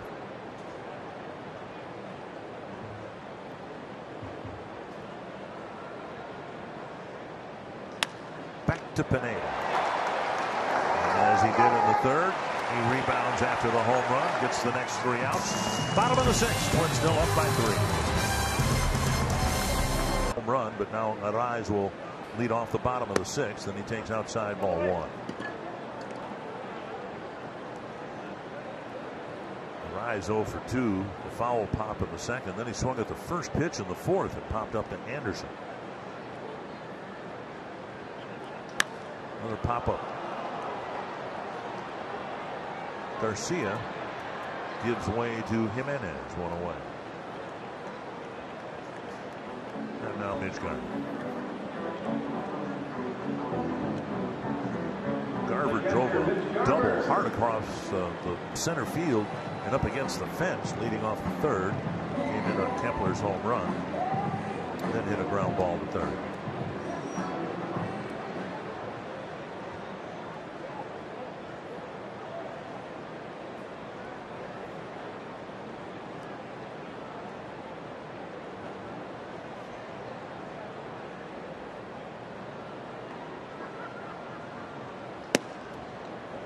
speed over the inside edge, strike one. Astros got some tough news with outstanding shortstop Carlos Correa. Appears headed for the injured list with more back issues. Yeah, he's struggled with that. That's too bad. It's the time of year where you want to start losing key players like that. And the Astros comfortably ahead in their division, but they're trying to set things up and get healthy, stay healthy for October. Started the day with an 8-game lead over Oakland. Second best record in the American League. 1-1 to Garver. Foul back 1-2. Which is the discussion right there. He's going to walk out of the box. He was looking fastball. He got it. Just fouled back. Obviously, a guy throwing 97, 98, your margin for error really starts shrinking. You have to be just perfect with that big end of the bat to the ball. Looks pretty good at that. To center. And over for the catches Garcia. 2 down. Bring up Marwin Gonzalez. Gonzalez with a couple of groundouts so far tonight.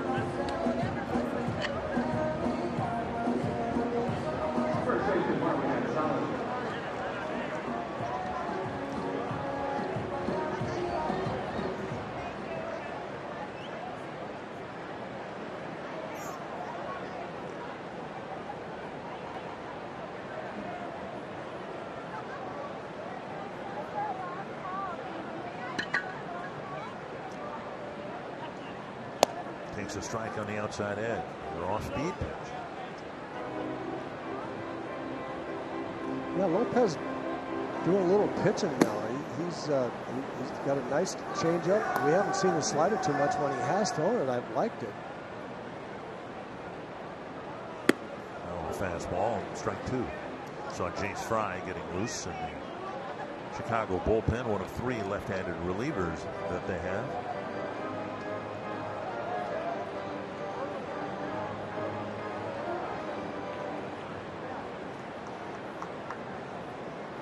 I can tell you when he throws a good changeup like he did to Marwin for the first strike. I think that 97 looks really fast after that. Over the Chicago dugout. Still 0-2.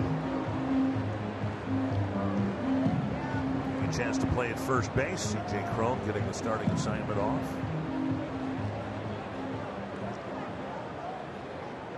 Saw Marwin make that great pick in the first inning, and it just reminded me how remarkable it is how many positions he can play really well. Tap to the right side. And a nice play by Sanchez ends a 1-2-3 6th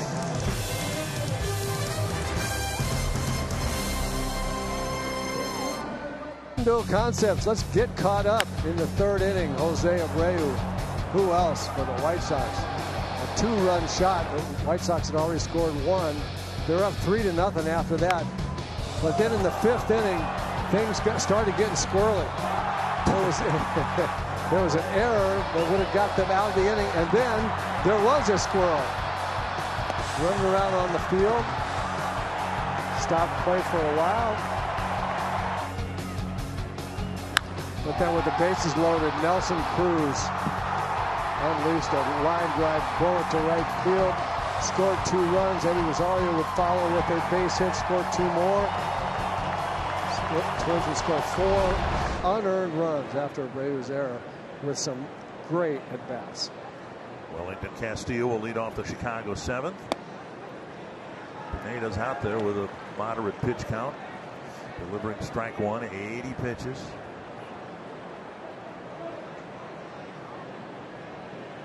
He has completed 7 innings only twice this year,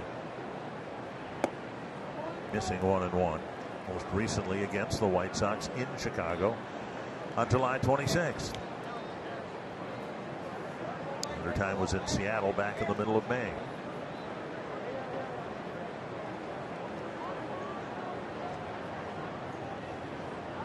The fastball gets a swing and a miss. The way it's worked out, Pineda spending a couple of stints on the injured list. It spaced out his innings, whatever the number is. Let's say it's 160 with Duffy getting loose behind him in the pen. Right now, Pineda has 128 innings.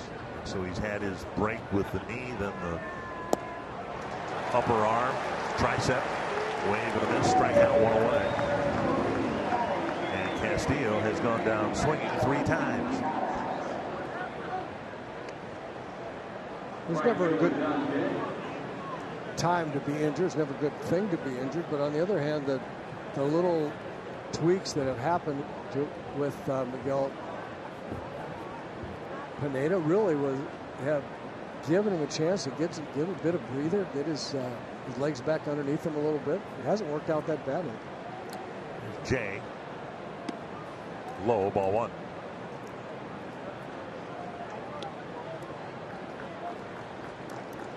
Even when Pineda gave up the 3 runs in the 3rd, he only faced 6 men.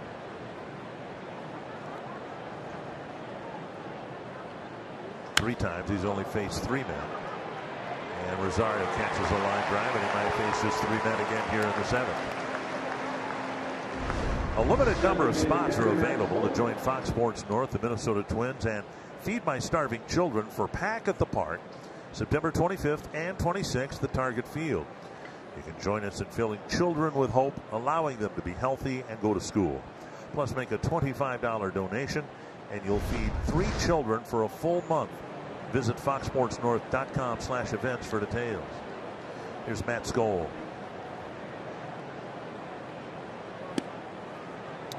And a strike.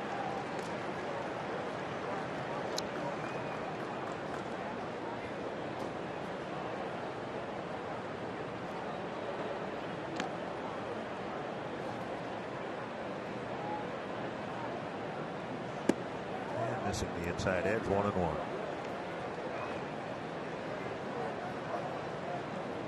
Pineda's never thrown 100 pitches in an outing. His most 96, 5 times. Bounce to the right side. There's Gonzalez.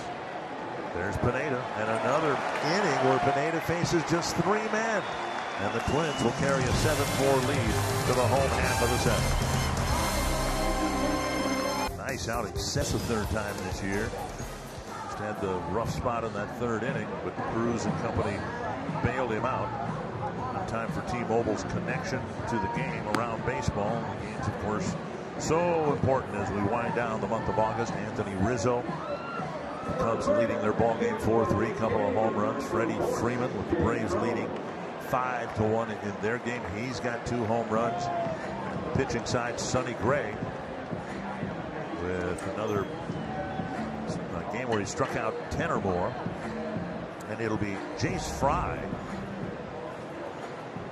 to pitch to the Twins, and it'll be C.J. Cron hitting in Jake Cave's spot.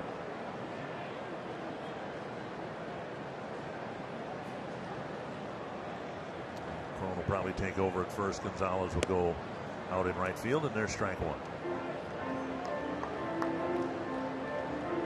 Cave got a 2-out single.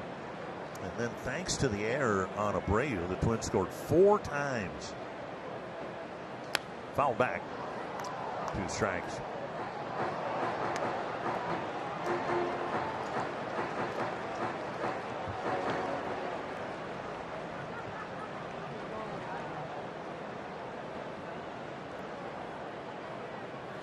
And on 3 pitches, Cron is gone, 1 away. And that'll bring up Max Kepler. As he's been so often this year, Kepler in the middle of what's happened here offensively tonight. A big 2-out, 2-run home run in the 3rd. Then on a check swing, he hit one about 5 feet in front of the plate. Castillo picked it up. The throw wasn't perfect, but it was catchable by Abreu, but he didn't catch it.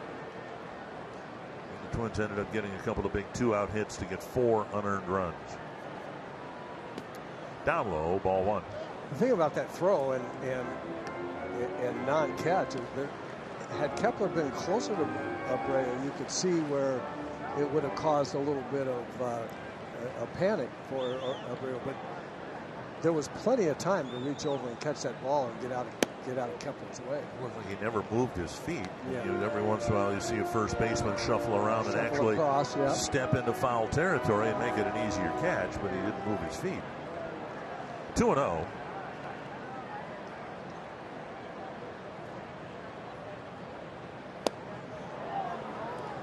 Kepler waiting for the pitch, swinging through it. 2-1.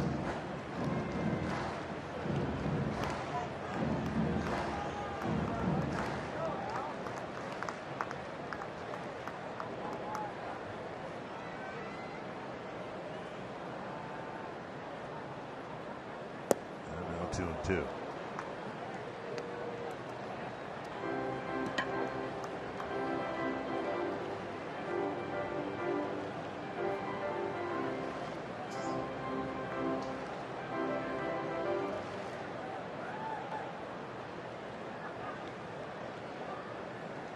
Two and two to Kepler with one gone in the Twins' seventh.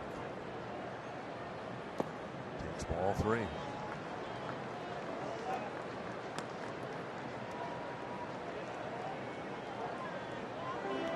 It's a good example of the kind of bats that Kepler has developed against left-handed pitchers. That's why he's hitting them so well. Early in his career, he wouldn't lay off those breaking balls that he did right there. And now he has a chance to get one in the middle of the zone. On the ground, 2 hops to Sanchez. 2 down. And now Polanco. But now, first, a quick word from the Minnesota Lottery. See where summer takes you. Play the I'm Into Summer scratch game for a shot at $100,000.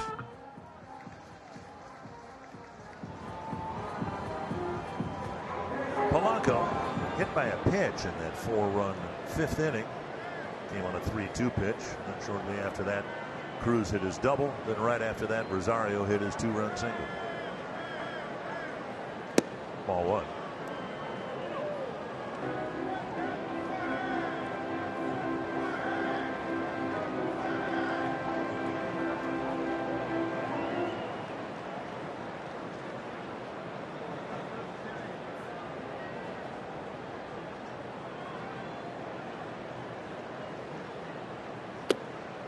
Down and in. 2-0. Mentioned in our pregame show, Polanco leading the team in at-bats. Came into the game with 500 of them. Never got a break during the All-Star break because he was the American League starting shortstop.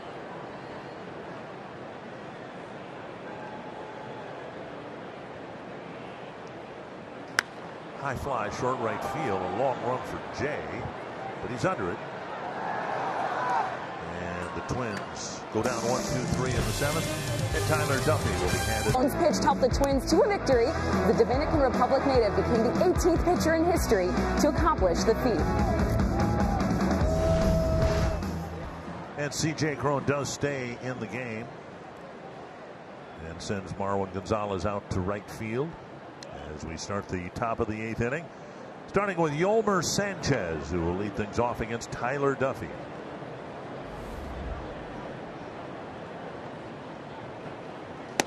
Big swing and a miss. Tyler Duffy pitching better and better as the year goes on. He has found in the bullpen, he's found a 94, 90, in this case 95-mile-an-hour fastball, and he's throwing it for strikes. That one high, 1-1.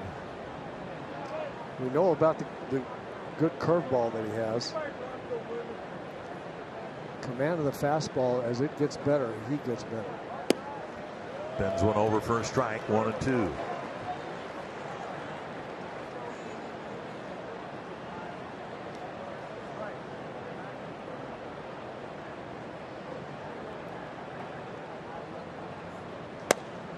Two and two. Sanchez, then Garcia and Anderson in the Chicago 8th.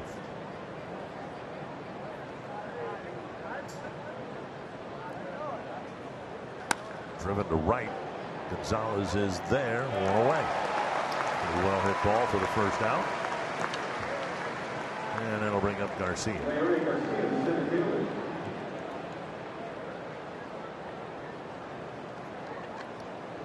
Garcia singled to start the ball game, an infield hit, smashed to the backhand side of Sano. He didn't field it cleanly. Then a liner to right for an out and a fly ball to left.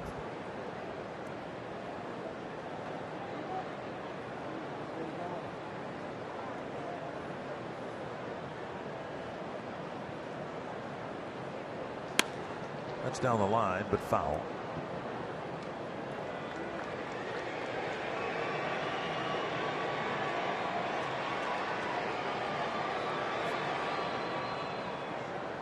One strike.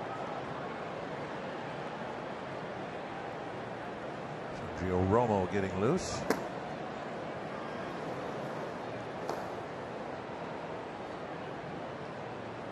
Another one fouled away.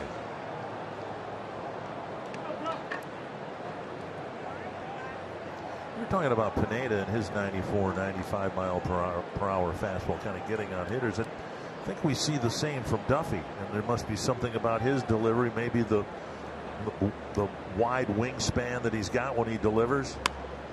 But that seems to make hitters late on his fastball too. Yeah, 95 is a good. That's a good fastball. I mean, it is a really good fastball. Here's what Dick was talking about. He's kind of a slinger. Full arm, stretched out slinger of the ball. I was talking more about when Pineda throws 91, 92, the ball acts like it's 96 with hitters. Fouled away, and that stung Garver, but not too badly apparently. Today we saw a lot of 94, 95 from Pineda up in the strike zone trying to get strikeout. That's it.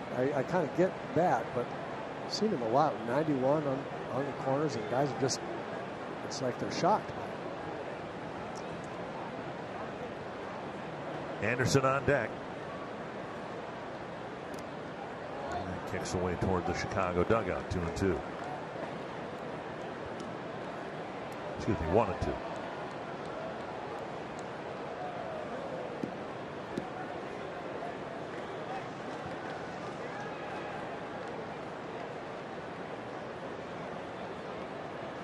And breaking ball gets a strikeout for out number 2. Nice breaking ball there. We watched as Joe Mauer grew from a local high school all-star to one of the greatest Twins of all time, and you can remember the career of number 7 with the official Illustrated Chronicle of Joe Mauer, filled with behind-the-scenes photos and reflections from teammates, coaches, and other sports figures. It's a must-have book for every Twins fan. Pre-order your copy today at twinsbaseball.com/MauerBook. All the net proceeds will benefit the Twins Community Fund. Duffy comes out. Romo comes in to face Tim Anderson with 2 down in the 8th. Went to the white. Anderson hit a home run his last time up to make it 7-4. He'll hit here with 2 outs in the 8th. Base is empty. And Sergio Romo coming in to try to get the Twins off the field in the 8th inning.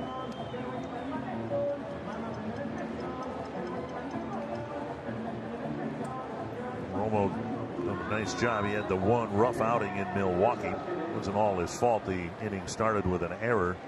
Then a seeing eye hit, the 3-run home run. The Twins ended up losing the ball game. But a couple of good outings against the Rangers in Texas. 2 innings, just 1 hit, 1 walk. And trying to get Anderson here.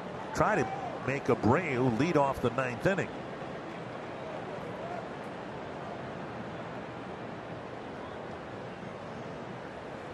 Half swing, but he went. 1 strike.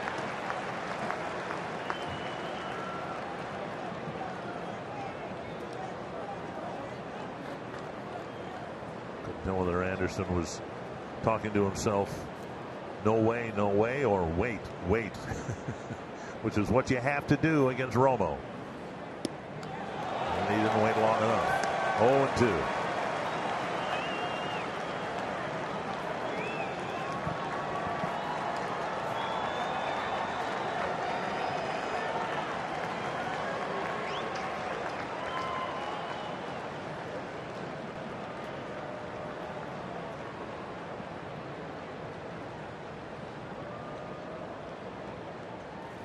Romo on 3 breaking pitches ends the 8th inning.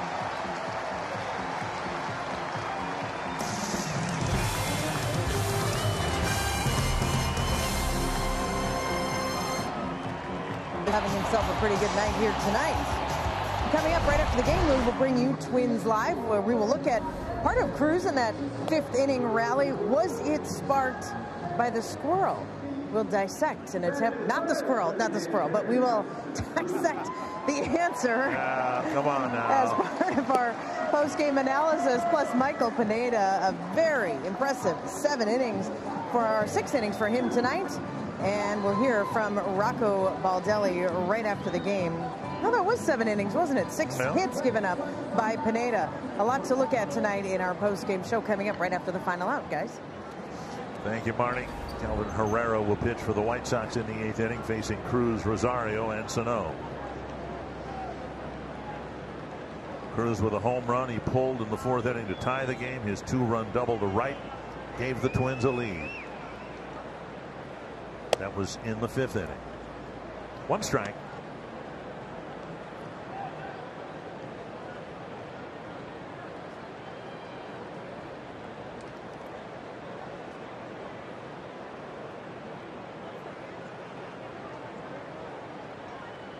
We've talked about this before, but it is still a marvel.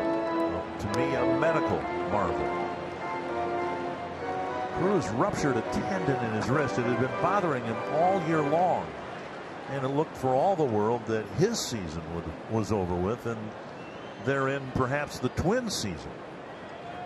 And he spent 10 days that he didn't really need, because the next day he woke up, and for the first time since opening day, the end of March, there was no pain in the wrist.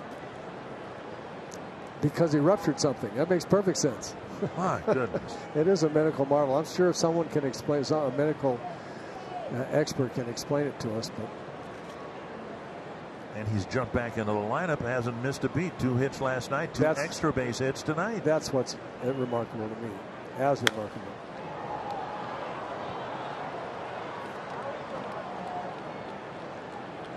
And he's swinging free and easy for the first time since the Twins broke camp. Originally hurt the wrist, he told me, on a check swing from Corey Kluber on opening day. 1-2. Now inside 2-2.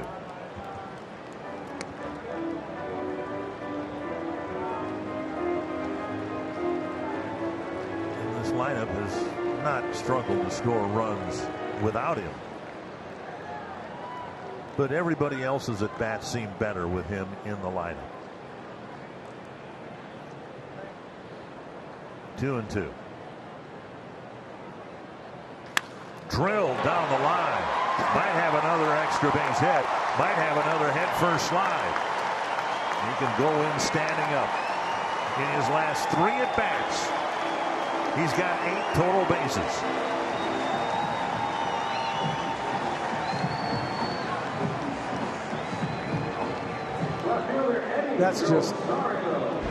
That is nothing short of amazing. This whole thing, the injury, the comeback, the fact that he looks like, how can you miss 10 days and then jump right back in against Major League pitching and pound it like this? I feel privileged to watch this. That was 96 in off the plate, and he smoked it. Here's Rosario, big 2-run single in that 4-run 5th inning.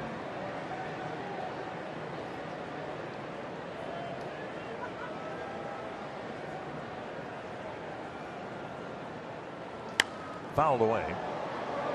1 strike. Rosario now with 85 runs batted in.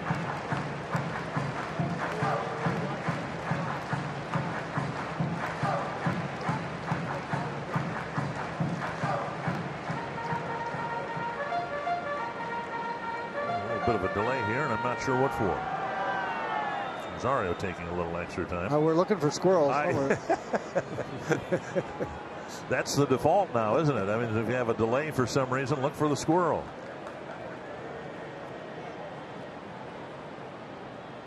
Tap to the right side. Cruz will advance, and Rosario's retired. 1 away. And now Sano. Sano's lined out twice to the left fielder Jimenez and also struck out.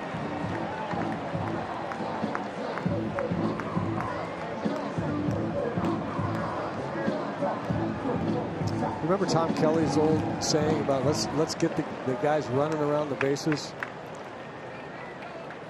Say you think that Nelson Cruz makes the whole lineup better. Nelson Cruz gets guys running around the bases. He's running around the bases. He's driving other people around the bases, and that's infectious. And having that great a hitter hitting third in your lineup, swung on and missed. It puts everybody else in spots where they're comfortable and enthusiastic, and guys start running around the bases.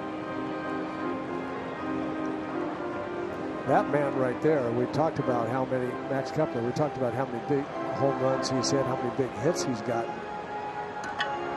That was a gigantic home run for him to jump right back and make a 3-0 game a 3-2 game. That was big.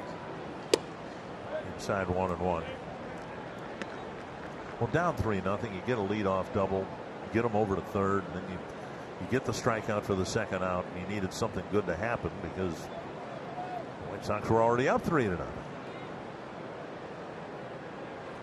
And Kepler produced the home run. Inside now, 2-1. And it looked like Lopez had really good stuff. It might be tough. It might stretch out over 6-7 innings where he was going to be tough. And when you're up against somebody that's really got good stuff on the mound and it looks like it's going to be tough, and somebody jumps up and gets you right back in the game like Max did, that's a huge at bat. Check swing, but a called strike, and it's 2-2. That looked like it was outside. So no thought so.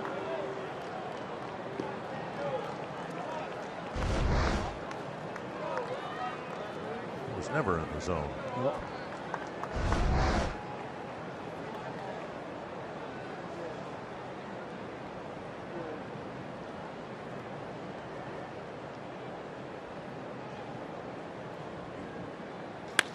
Lace to center, and that's over the head of Garcia. Sano finally rewarded. He stung the ball 3 times tonight. Finally has his double and a run batted in.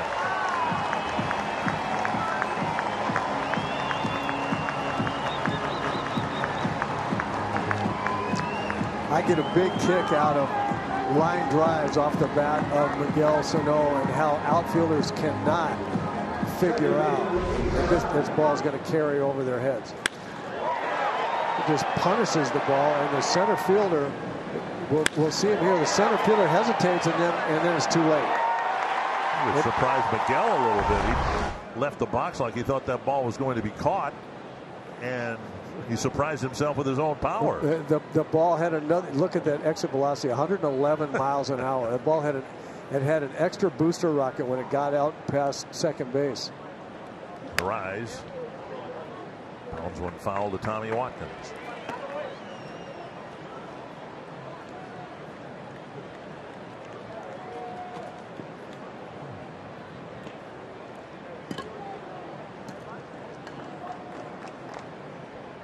Rise hit the ball in the air 3 times for outs.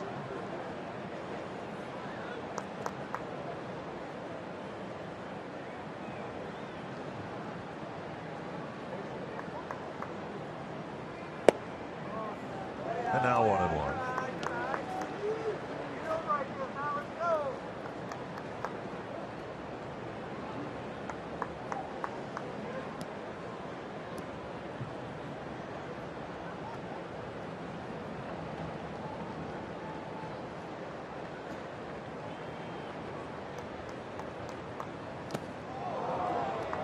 A swing and a miss. What? Yes. He foul tipped it into the glove, I think. So he still made contact.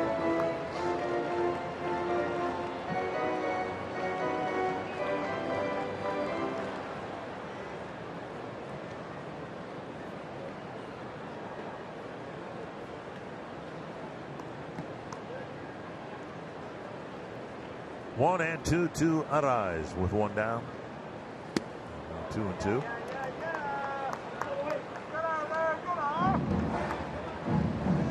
The Mets beat the Indians 9-2. The Twins can hang on to this lead, or whatever the lead is, when we get to the 9th inning. The lead would be 3 games. Looks like Trevor May is going to be asked to pitch the 9th inning.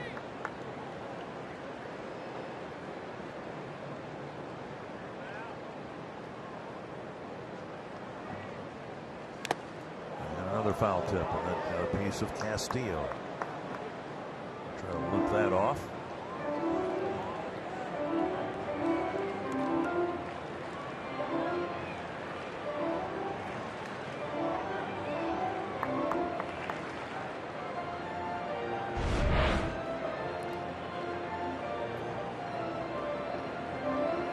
The knee guard.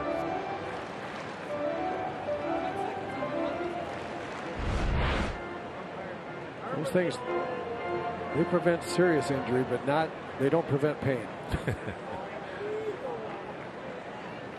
2-2.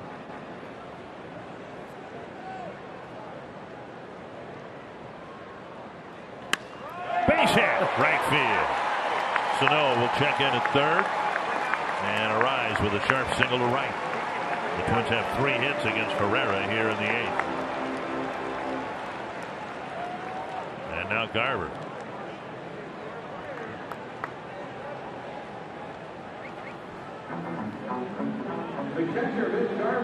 Garver doubled and scored in the 3rd inning.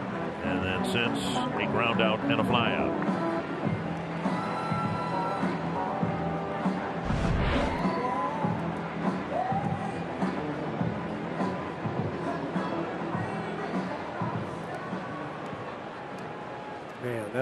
That is so pretty.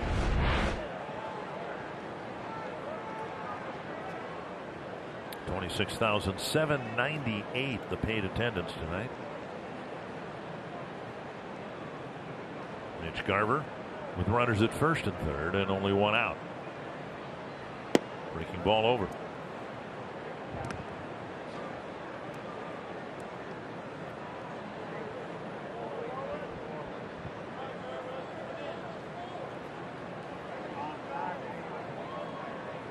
With more chances with runners in scoring position and better conversion. 5 for 8.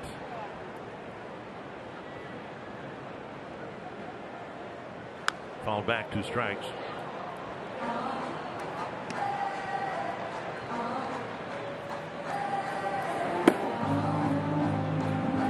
Fred Hector Santiago getting loose in the Chicago bullpen.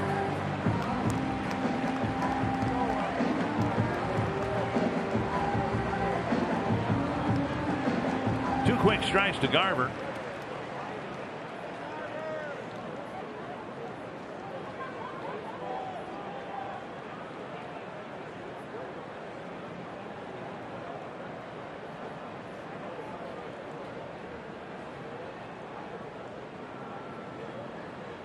Arise takes off.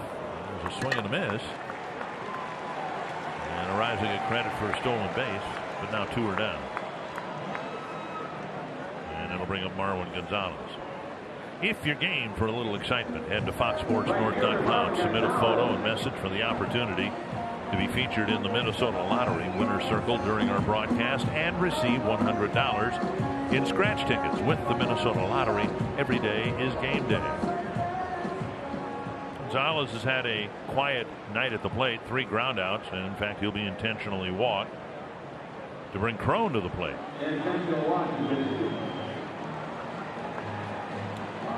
Gonzalez fills first base, and Cron, who struck out on 3 pitches last inning, now comes up with a chance to do some damage. And he has done damage, but in his career and this year with the bases loaded, likes hitting. And why wouldn't he? With the bases loaded, all those guys out there, pitcher has to throw strikes. Probably Herrera's last man with Kepler on deck and Santiago warming. Down and away, ball 1.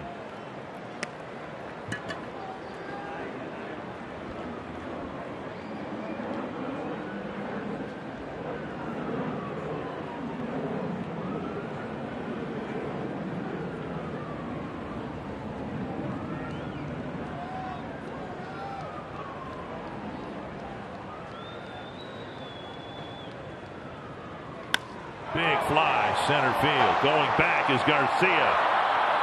At the wall, can't make the play. And it'll empty the bases. A 3-run double for C.J. Cron.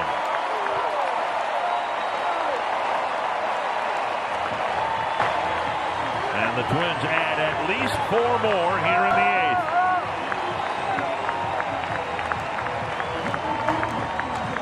And the best part about that is getting C.J. Cron fired up again.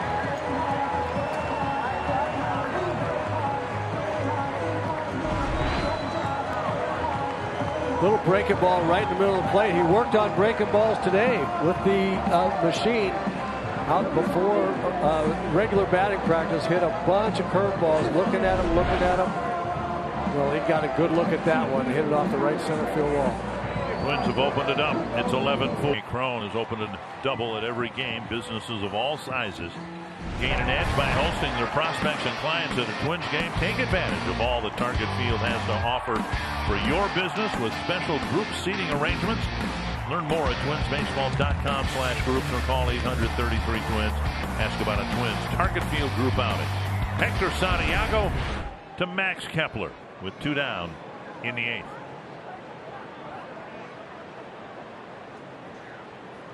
Ball 1.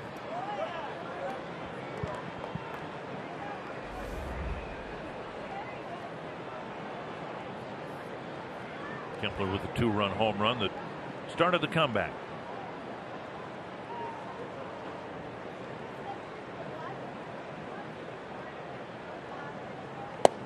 Strike, 1-1.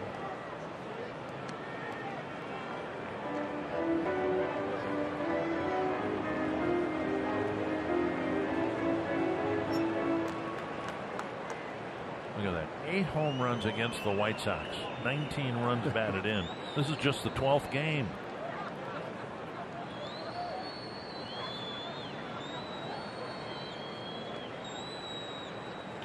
A high fly, right center field. Garcia back. Off the wall. And Kepler delivers another run-producing hit against a lefty.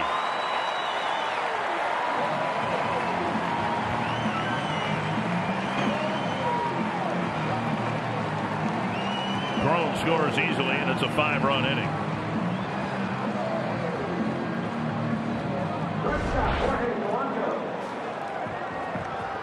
Well, we just talk about it and talk about it. He just continues to wait until he gets good balls to hit. Balls right in the middle of the plate, and then he, especially against left-handers, he just doesn't miss those. He's driven in 33 runs against lefties. The next closest on the team is C.J. Cron with 24. 9th man to bat, Polanco. Deep down the left field line. Gone! Polanco's 19th. And the 3rd for the Twins tonight.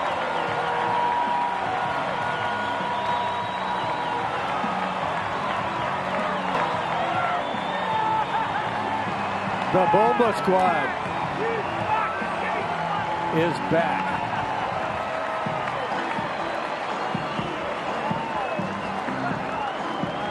.244 home runs for this Twins team.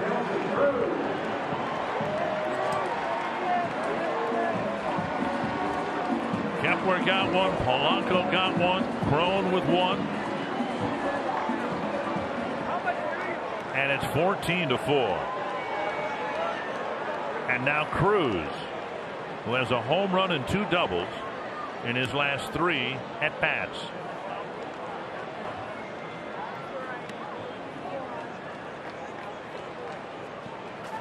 Five guys with at least 2 runs batted in.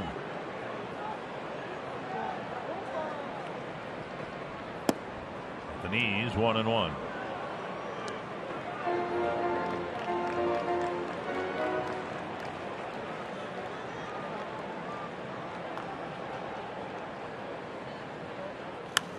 Fouled away.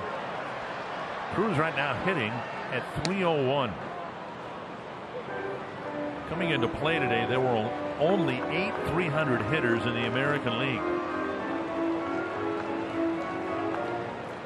Look at that scorecard right there. 1-2 from Santiago. Foul.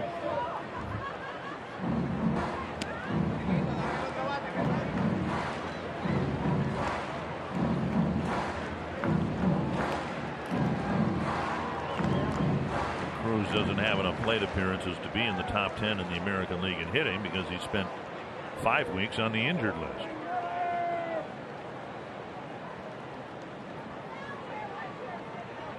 Which makes the 33 home runs and the 80 runs batted in even more remarkable. It really does. Just thinking about the damage that he's done when he's been in there. To the left field corner, Nelson Cruz with 10 total bases in his last 4 at-bats.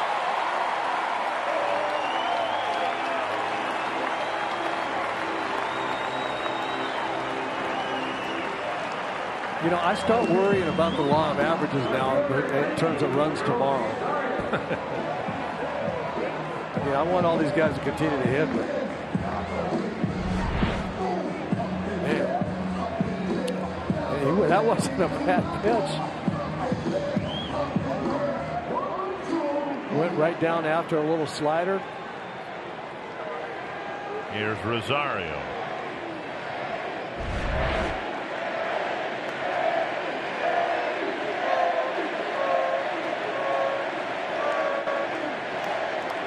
To left field, a base hit.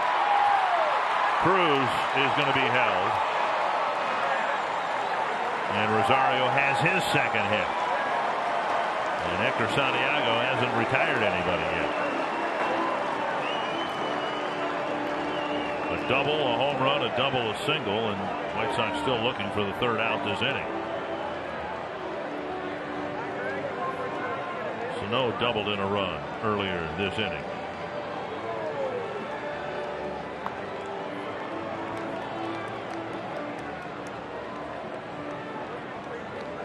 Third baseman Miguel Sano. 14 runs, 14 hits. And it all started with an error and a squirrel.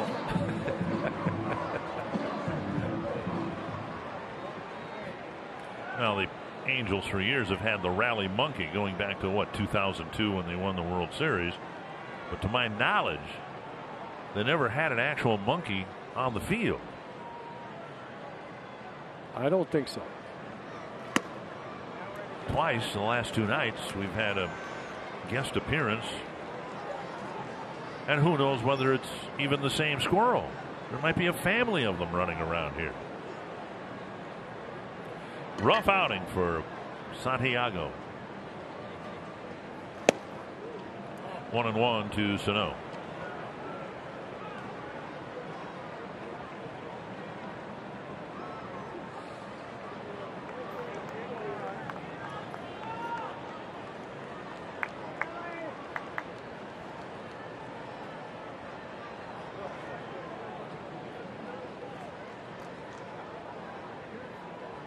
Side, and it's 2-1.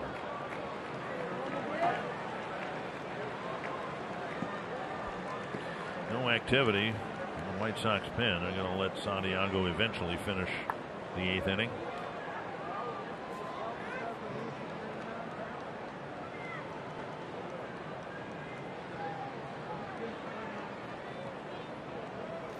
Back. Twins slugging percentage. The team slugging percentage had been above 500 most of the year. The record is .491 set by the Red Sox back in 2003, and it actually dipped below 500 to .499 before play today, and a real good chance that it's going to get back over 500.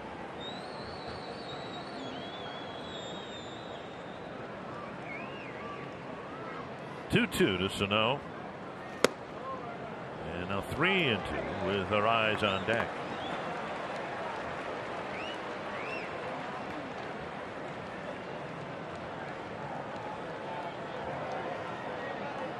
Twins had 7 runs before this inning. They've added 7 more.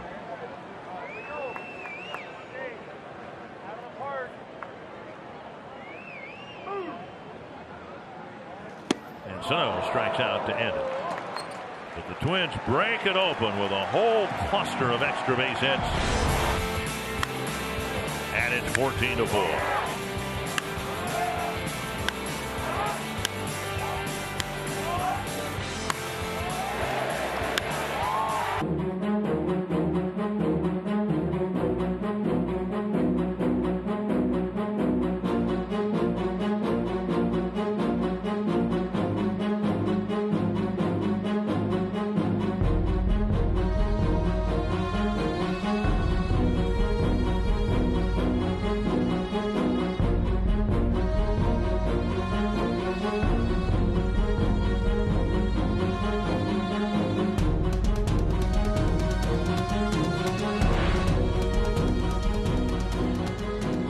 Cruz at the age of 39 having one of his best games this year for the Twins with a home run, 3 doubles.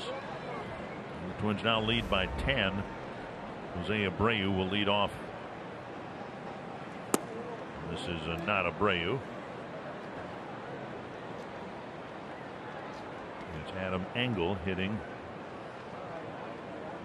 Adrianza in at short. Cruz's 4th extra base hits in the game, the 6th Twin to do that. Last was Michael Kadire back in September of 2005 against Oakland. 1-1. May was warming up in what was a 3-run ball game. And now he's got a 10-run lead. 1-2.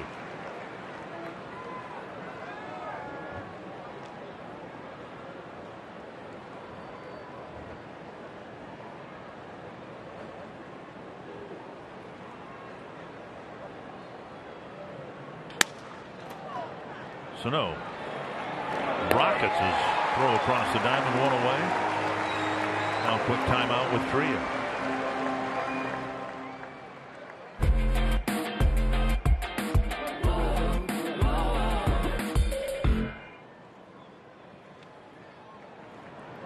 The 1 down here in the 9th, and now Jimenez will bat.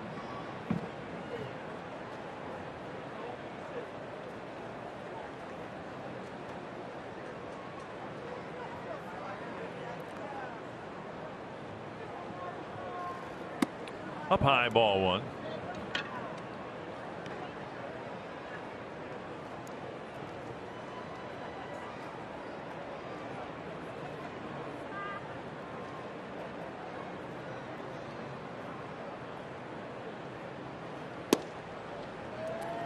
.96 at the knees.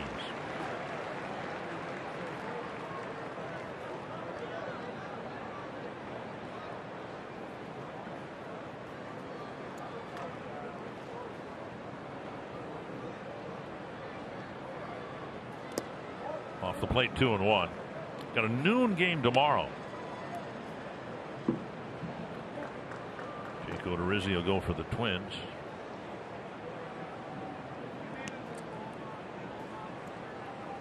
Lucas Giolito going for the White Sox.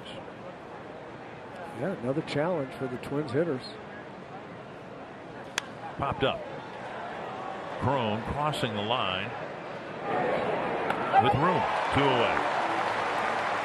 This copyrighted telecast is presented by authority of the Minnesota Twins and may not be reproduced or retransmitted in any form. The accounts and descriptions of this game may not be disseminated without the express written consent of Minnesota Twins, LLC.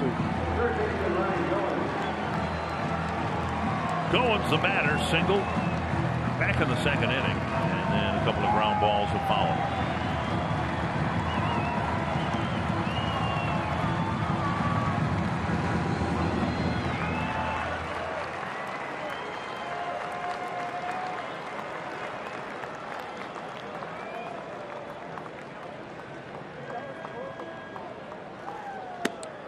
Fastball up and away, ball 1.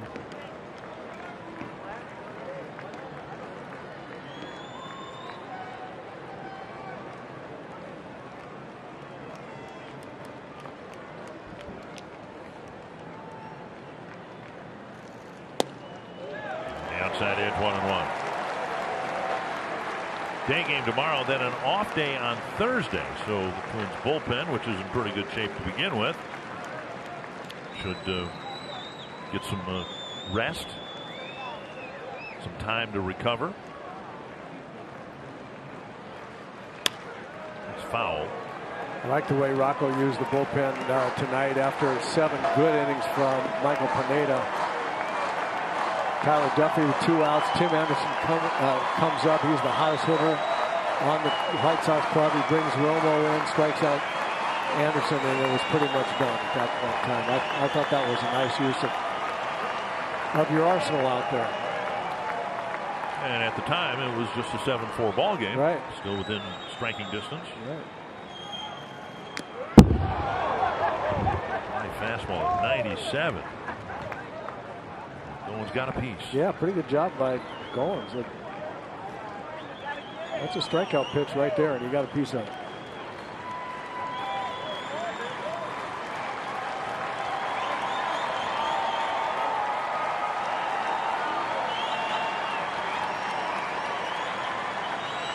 One and 2. That wraps it up. The Twins convincingly even the series at a game apiece and gain a game on the Indians. Twins lead the Central Division now by 3 games.